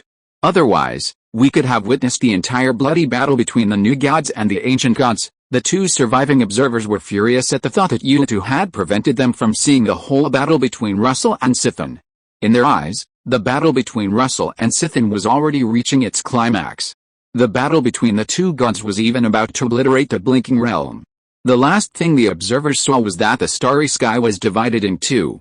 On one side, crimson energy mixed with other colors to form a vibrant, multicolored black energy. On the other side, there was pure, luminous white energy. The arrows of these two energy streams pointed towards Russell and Sithin. As Russell and Sithin charged towards each other, their fists and palms clashing, a massive energy collision sent shockwaves raging through everything around them. The planets surrounding the two were like fragile cakes, easily destroyed and shattered by the shockwaves from their collision. The two at the center of the battle seemed completely unaffected. Before the aftershocks of the first collision had even subsided, another energy clash began. Here's the final payment. Remember to cooperate with my act, Zisone said, interrupting his energy output. Really not considering another plan? Give me another one, I can pretend to lose, Russell urged, slurping down the energy with lingering satisfaction. No need, an evenly matched battle is fine, Zisone said calmly, unmoved. Alright, rumble. After the two observers left, the multicolored black and pure white energies clashed again. But unlike before, this time, during the clash, the white energy suddenly caved inwards, its sides opening like a giant mouth, letting in a portion of the multicolored black energy before snapping shut and tearing it away. Meanwhile, Russell swiftly moved towards the black energy enveloped in the shimmering white energy, intending to activate his talent, energy absorption, to completely absorb it and convert it into attribute points. Shameless bastard, realizing he'd been tricked, Sithin controlled the black energy, causing it to explode into several streams that darted wildly within the shimmering white energy, attempting to find an opportunity to break free. Moments later, taking advantage of Sithin's surprise, Russell successfully absorbed all the black energy that had been torn apart. After absorbing the last stream of black energy, Russell stopped moving at lightning speed, facing Sithin from afar, his mockery undisguised. Great god of dark magic, I only agreed to cooperate with your act, not to stop after it's over. Unless, impossible, before Russell could even state his conditions, Sithin refused decisively. That's enough, Russell. You should know you can't do anything to me. I won't give you the chance again, as if to prove his point. As Sithin finished speaking, the magic array, based on the entire shimmering domain and with stars and continents as nodes, lit up again. But this time, the array wasn't meant to suppress Russell. Instead, it cleared the space around him, creating a massive void centered on him. This cosmic void was completely empty, with fibrous magic arrays flickering at its edges, blocking communication between the inside and outside. Inside the void, one could neither see, hear, nor smell. In this absolute vacuum, no matter transmitted information, sight, hearing, and smell seemed to be stripped away. Russell randomly chose a direction and transformed into a streak of white light, flying away at breakneck speed. Although there were no reference points, Russell's extraordinary perception ensured that his senses of time and space would not be confused. In Russell's perception, the space around him had been manipulated by Sithin, curling up in layers. In some areas, it was even stretched considerably. This was why Sithin was able to quickly clear the area around Russell, creating a huge void on an astronomical scale. The next moment, the trajectory of the shimmering white light within the void was no longer a straight line, but a jumping curve, appearing and disappearing intermittently. Damn it, outside the void, Sithin watched Russell's trajectory, feeling Russell moving in and out of his shimmering domain, constantly jumping through space, and his face twitched involuntarily. He hadn't expected this young god to be so skilled in spatial magic, discovering the flaw in his spell so quickly. Helpless, he could only continuously control the magic array to move the stars and continents in front of Russell's trajectory away. Furthermore, he created a special bubble around the stars and continents to envelop them, blocking information transmission as much as possible to prevent Russell from discovering it. The battle between the two turned into a chase. After a long while, Sithin suddenly realized that Russell hadn't reappeared after leaving the blinking realm. After chasing Sithin for a while, Russell found this inefficient. With Sithin consistently avoiding combat, he had to expend considerable effort to find an opportunity to take a bite. Rather than engaging Sithin in a deadly battle, Russell preferred to pick on the weaker targets. If there were no easy targets, he'd give himself a break. Anyway, he didn't want to deal with Sithin right now. He was a big spender, yet so stingy. At most, he'd go to Sithin's blinking realm to steal a bite and run away when he was in a good or bad mood. There's no such thing as a thief who can't be guarded against forever. Sithin couldn't stay vigilant indefinitely. Kamar Taj, a corner of the courtyard. Magical sparks flickered as Russell stepped out of the portal. At this moment, the sky was just beginning to lighten, the eastern horizon gradually turning a pale white, and a gentle breeze carried the faint aroma of tea and breakfast. Inside the courtyard, the novice monks, dressed in loose robes, began meticulously practicing their spellcasting techniques under Mordo's guidance. In a corner, the Ancient One sat on a stone bench, quietly observing the practice. Occasionally, she would take a bite of meat and a sip of tea, replenishing her energy and cutting through the greasiness. "Wait a moment, I'll go get you some more," the Ancient One said with a smile, gesturing for Russell to sit down before heading towards the kitchen. She returned shortly with a basin. On it were a plate of rice noodle rolls, pork balls, beef balls, shrimp dumplings, a variety of dishes, filling the basin. "Thanks, Master," Russell said, accepting the basin and placing it on the stone table. He then sat down with the Ancient One, eating breakfast while watching the novice monks practice. I must say, watching some novice mages struggle to draw a single spell for ages is quite entertaining. If you are listening to this novel on a channel other than Fanfic World, it means it was downloaded and re-uploaded without effort. We warmly invite you to visit our channel, Fanfic World. There you will find the original version of this story and many other novels of various genres. We look forward to seeing you dive into a world of incredible novels. Chapter 197. Am I really Spider-Man? The Ancient One didn't ask about Russell's challenge to Sithin in the Blink Realm. She even stopped him when he brought it up. In her words, she knew what had happened in the Blink Realm just by looking at Russell's expression. There was no need to hear it again. After finishing his morning tea, Russell took his leave and returned to his residence on the 7th floor of the New York Reading Room. He also packed some breakfast to take back to Gwen for a late-night snack. Although eating at night is bad for the stomach and can easily lead to obesity and insomnia, a little exercise can help digest food faster and prevent fat accumulation. As for insomnia, staying up all night is harmful to physical and mental health, so let's stay up all night. Dawn breaks. It turns out that for extraordinary individuals, staying up all night doesn't affect physical or mental health. At the dinner table, Gwen and Russell talked about recent events. The Avengers haven't had a good public image these past few days. Several newspapers in New York are still criticizing them. As she spoke, Gwen took out a stack of newspapers and handed them to Russell. Russell took them and quickly flipped through them. The newspapers mainly focused on Tony Stark and the Hulk. Tony, a billionaire playboy and the most famous superhero, Iron Man, was already a target of jealousy, and this time he was the most heavily criticized. Some newspapers even claimed he should take full responsibility for the incident and compensate several Manhattan companies and individuals for the economic losses suffered. The Hulk, on the other hand, was simply criticized for the excessive destruction he caused during the battle, with the question, "What did you protect?" Hawkeye Barton, Quicksilver Pietro, and Black Widow Natasha, due to their lower destructive power, were completely absent from the newspapers. Besides the Avengers, Thor, Loki, Wanda, Gaia, and the other Kamartaj sorcerers who were also on the battlefield were only briefly mentioned, fully demonstrating America's cowardly and bullying mentality. After all, Thor and Loki had Asgard behind them, and Wanda and Gaia had Russell behind them. It's a small matter, don't worry about it, Tony will handle it himself." Setting down the stack of newspapers, Russell picked up another and continued flipping through it. Finally, he found a report about Gwen and her team. "Phantom spirits? Gwen, is that your team's name?" Russell asked, looking at Gwen. "Yeah, actually, Ben might be a better name," Gwen mumbled, busy eating to replenish her energy. After carefully reading through the report, Russell said, "The newspaper's reviews of you guys are pretty good, they're mostly praising you. Thanks to Gwen and her team's years of fighting evil throughout New York, they had long since built a good reputation. Furthermore, the fighting power of the other members was far inferior to that of Orochi's Hammer Masters. In this incident, the Phantom Spirits members mainly participated in rescue work. Therefore, their public image was much better than that of the Avengers. This saved Russell a lot of trouble.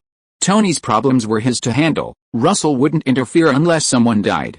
But if Gwen was wronged, Russell wouldn't stand idly by. By the way, Gwen, you just said it would be better to call it the Phantom Band.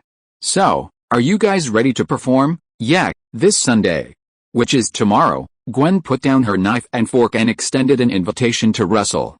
Our band is rehearsing today. Russell, would you like to come and watch? Of course. After clearing the table together, Gwen pulled up her hood, opened the window, and leaped out.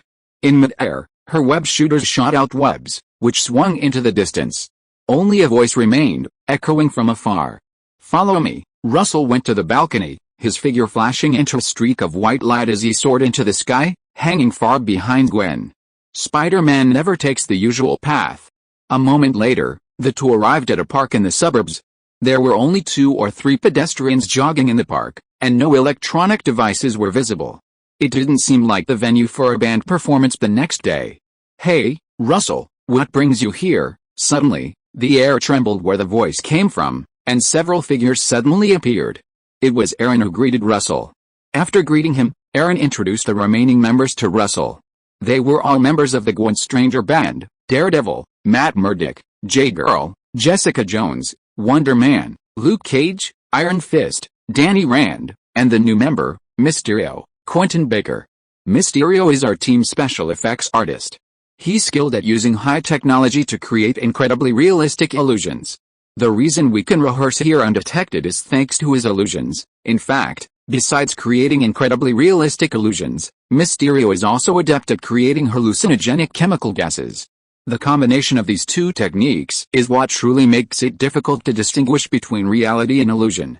"I see, that's amazing," Russell nodded, feigning expertise, and exclaimed in amazement, "I couldn't tell at all that the outside scene was fake. There's a whole different world inside. With such a talented special effects artist, I'm sure your performance will be spectacular." "Thank you for your praise, Russell," Mysterio responded shyly. "I'm just an ordinary Hollywood special effects artist. I don't have any superpowers.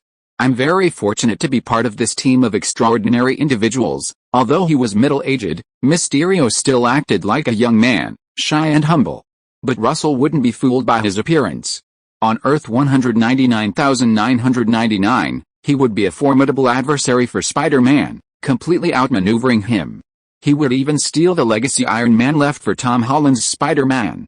And on Earth 404, he was equally scheming. Although he didn't consciously try to sense it, Russell could still feel that Mysterio's thoughts were far more complicated than the others. However, Russell wasn't concerned with his motives. The immediate priority was Gwen and the Phantom Band's upcoming performance.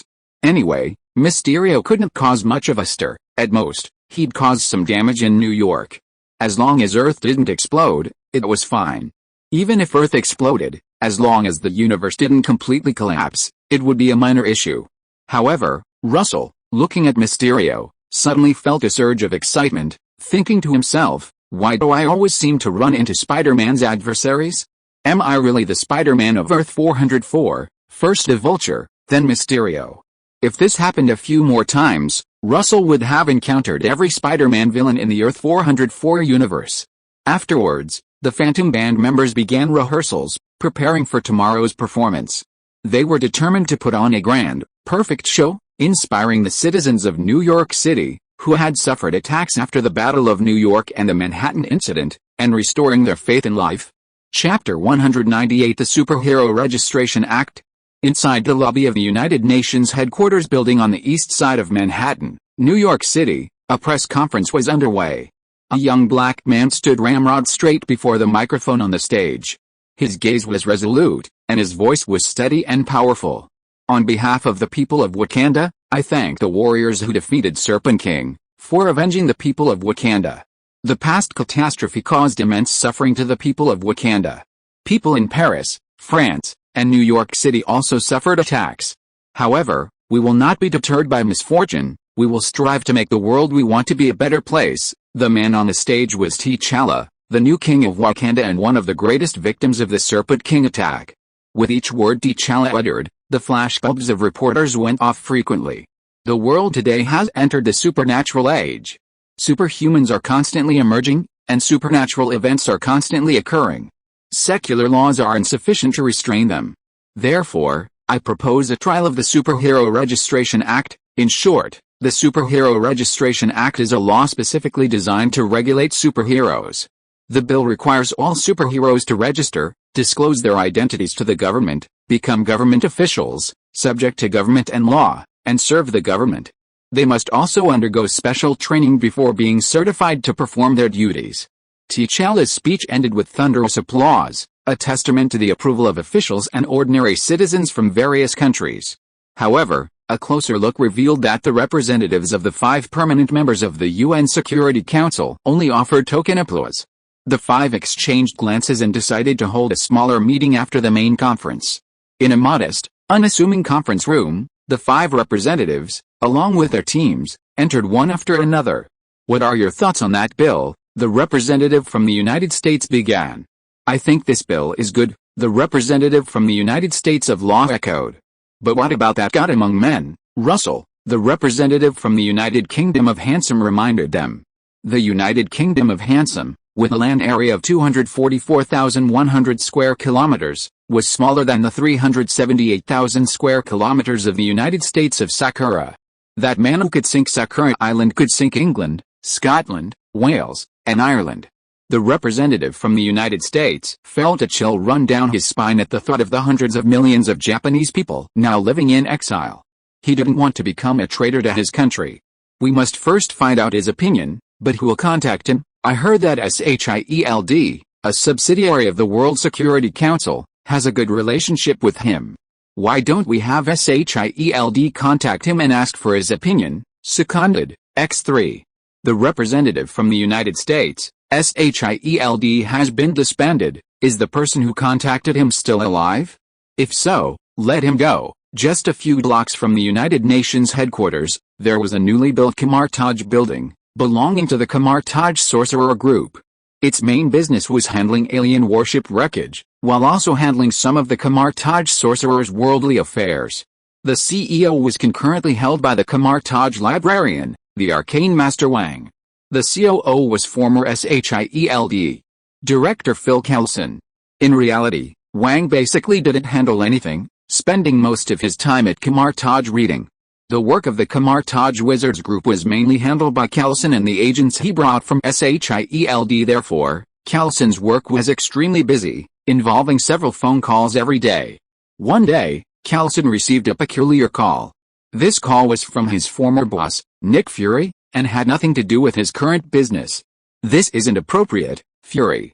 You know, SHIELD has been disbanded, and I'm no longer involved in this. There's a tax exemption policy? But Russell isn't short of money. He probably doesn't even know he owns a company. What? Okay then, I'll go for you. By the way, don't forget the tax exemption policy. Although the Wizards of Kamartaj don't care about this, I have to do my job. After repeated refusals, Callison was finally swayed by Nick Fury's mysterious offer and agreed to act as an intermediary. Sky, print out a copy of the documents that just arrived, bind them, and then notify the driver that we need a car. Destination, Russell Bookstore, Queens. Callison got up and walked out of the office. Perfect, a chance to slack off and temporarily escape work.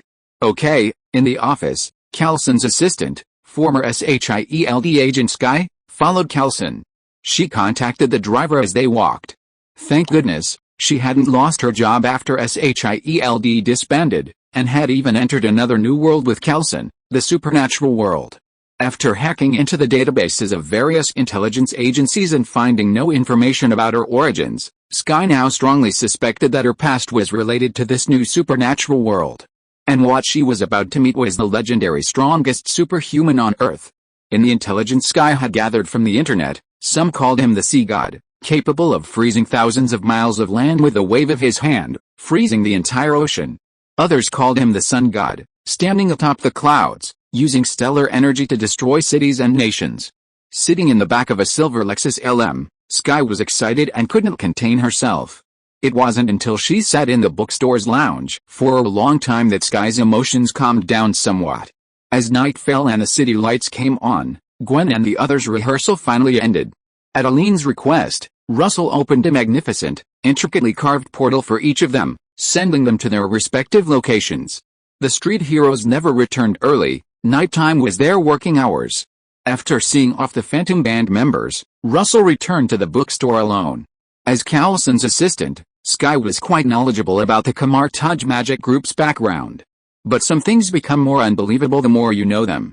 For example, who would have thought that the handsome owner of this unassuming bookstore was the mastermind behind the recent viral incident of the sinking of Sakura Island? Magical sparks flickered, a shimmering white portal opened, and Russell stepped out. Callison, Sky, good evening, Russell, you know me. Russell looked at Sky. She looked remarkably similar to the Sky from the American TV series Agents of SHIELD, that Russell had watched before his transmigration, so he simply called her that, forgetting he had never seen this girl before. Yes, I know Sky from other universes, me from other universes. Sky was stunned. Was this the number one person in the Earth's supernatural world, constantly talking about other universes? Well, as Callison's assistant, Sky had a little understanding of the supernatural world. Therefore, it was reasonable for her to know about the multiverse, right? Chapter 199, Neither Support Nor Oppose, Ignore. Do you know who my parents are? Sky regretted her words as soon as they left her mouth.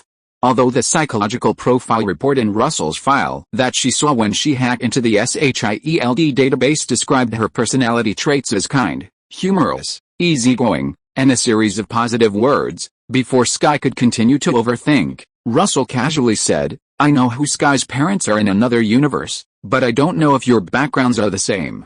You know, there are often various differences between counterparts in the multiverse. Sky, I don't know. Who are Sky's parents in the other universe? Callison asked, seemingly even more eager to know the answer than Sky herself. In another universe, Sky's mother is called Jia Ying, the leader of the Inhumans on Earth. Her father is called Carl Johnson. They named Sky Daisy Johnson. As for more information, I don't know. Russell didn't keep her in suspense, directly stating the information he knew. Inhumans? Callison frowned. He hadn't expected Sky's background to be related to the Inhumans. Thank you, Russell. Sky stood up and bowed to Russell in gratitude. It's nothing, orphans helping orphans, Russell said casually. He took out glasses and pushed them in front of Callison and Sky. What would you like to drink? Coffee, tea, or something else? Callison looked at the empty glass in front of him, puzzled. Callison, you're getting less and less humorous. Since you're not going to say anything, I'll choose one for you. Here, Callison's unpalatable white beer. Seeing that Callison remained silent for a long time, Russell tapped the table lightly. Beer gushed out from the bottom of Callison's glass. And you, Sky, what do you want? Just a glass of ice water, thank you. Sky forced a smile, her mind was elsewhere. As Sky finished speaking, ice water also gushed out from the bottom of her glass. So, Callison, what did you want to see me about? After exchanging pleasantries, Russell got down to business. In his memory, Callison always had something to say when he came to see him, He was the type who wouldn't visit unless he needed something. Sky, file number 1. Callison took a file folder from Sky and handed it to Russell. Russell, you previously had SHIELD handle the alien warship wreckage outside New York. I discussed it with the Sorcerer King of Camartage, and we decided to set up a company specifically for this matter, as well as handling conflicts between sorcerers and others during missions. These are the shareholding documents for the Camartage Sorcerer Group and their operating reports for the past few months. Take a look. Russell looked at the stack of documents Callison handed him and fell silent. After his battle with Thanos in New York, the American military not only wanted to seize his spoils, the Space Stone, but also salvaged the Black Order warship wreckage without his permission. He was annoyed and had Tony Stark handle the wreckage. Tony Stark then passed it on to SHIELD. To be honest, he had only mentioned it casually and hadn't taken it seriously at all. Callison, you know I haven't succeeded as the Sorcerer Supreme yet. So, for matters concerning the interests of all the sorcerers of Camartage, you should probably consult the Ancient One. She is the current Sorcerer Supreme. If you can't find the Ancient One, then continue to discuss it with the king. After deflecting the matter, Russell pointed to another file folder beside Sky and said quietly, "Is there anything else?" Callison smiled awkwardly. "There's indeed something else. Go ahead. It's about a bill the United Nations is preparing to implement, the Superhero Registration Act. This bill will be implemented globally, and they want to ask for your opinion." Russell, Callison took a bound book from the file folder in Sky's hand. On the book cover, in bold black letters, was the line, "Sorcerer Russell is not bound by this act and has veto power." Russell raised an eyebrow. "I thought someone was being foolish and wanted me to sign some kind of agreement." "Russell, you're joking. You have no idea how afraid they are of you." Fury said this note was originally on the first page of the bill, but the representative from the United Kingdom of England strongly requested that it be moved to the cover. They were afraid you'd get angry after seeing the bill's name and start attacking without even turning a page. Callison couldn't help but laugh as he spoke. Although it was Nick Fury relaying the information, he could almost picture the United Kingdom of England's expression. Russell sighed.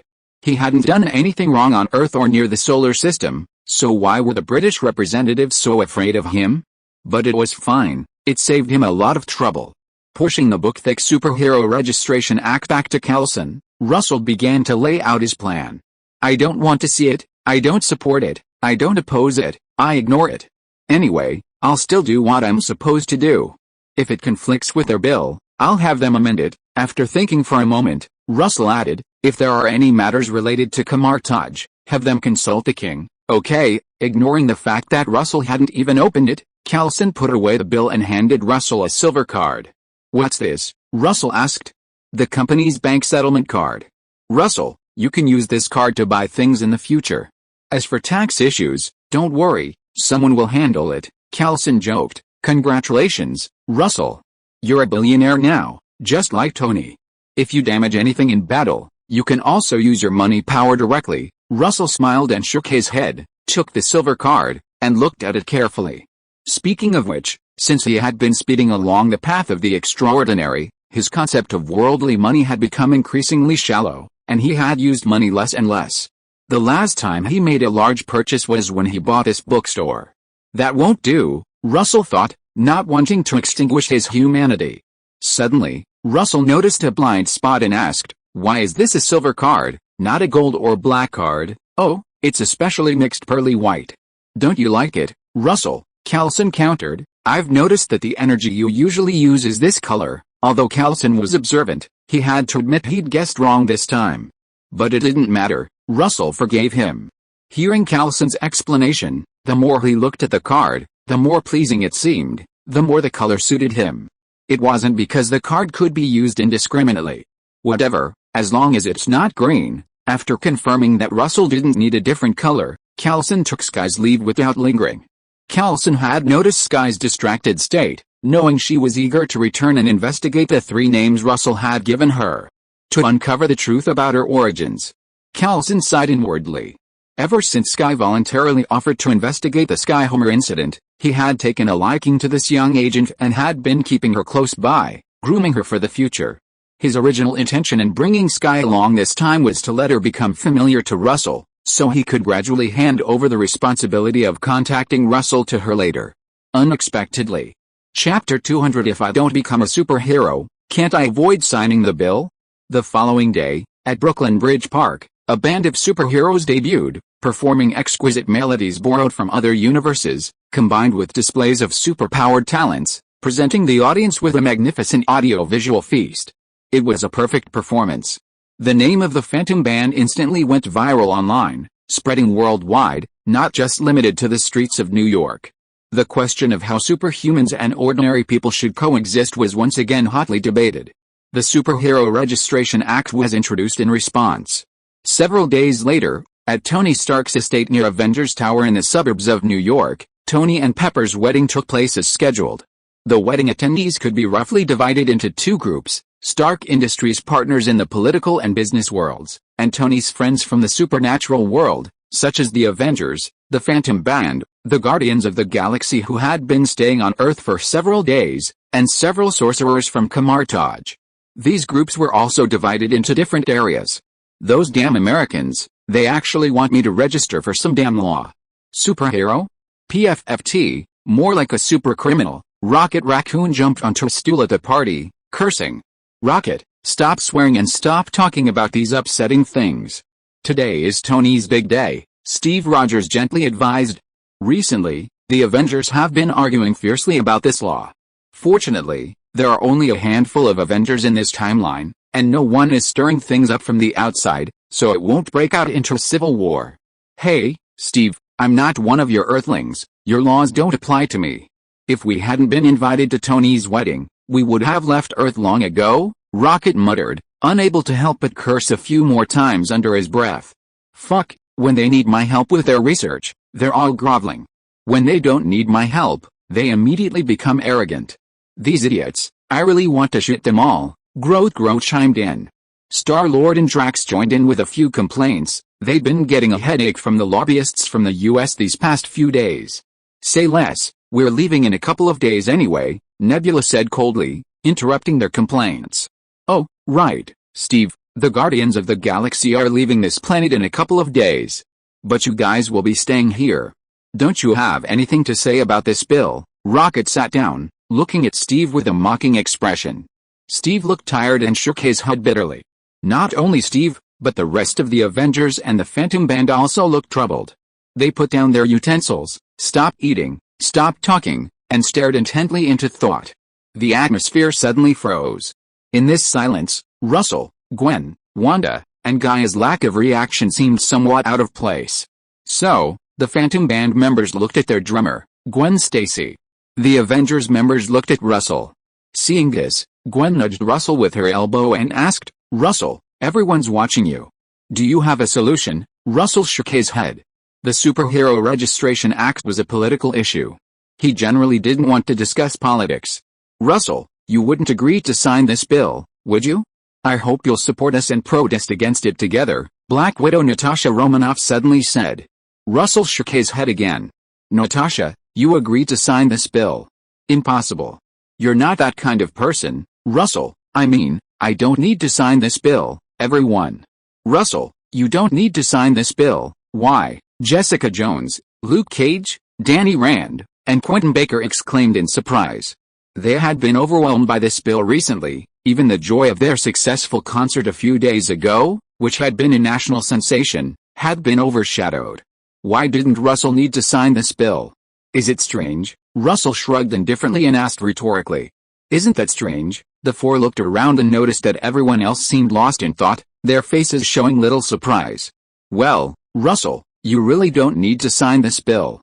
Whatever you want to do, no one on this planet can stop you. Natasha shook her head with a wry smile, her spirits considerably lowered. Not only Natasha, but Steve, Hawkeye, and Matt Murdock also looked somber. Russell sighed inwardly.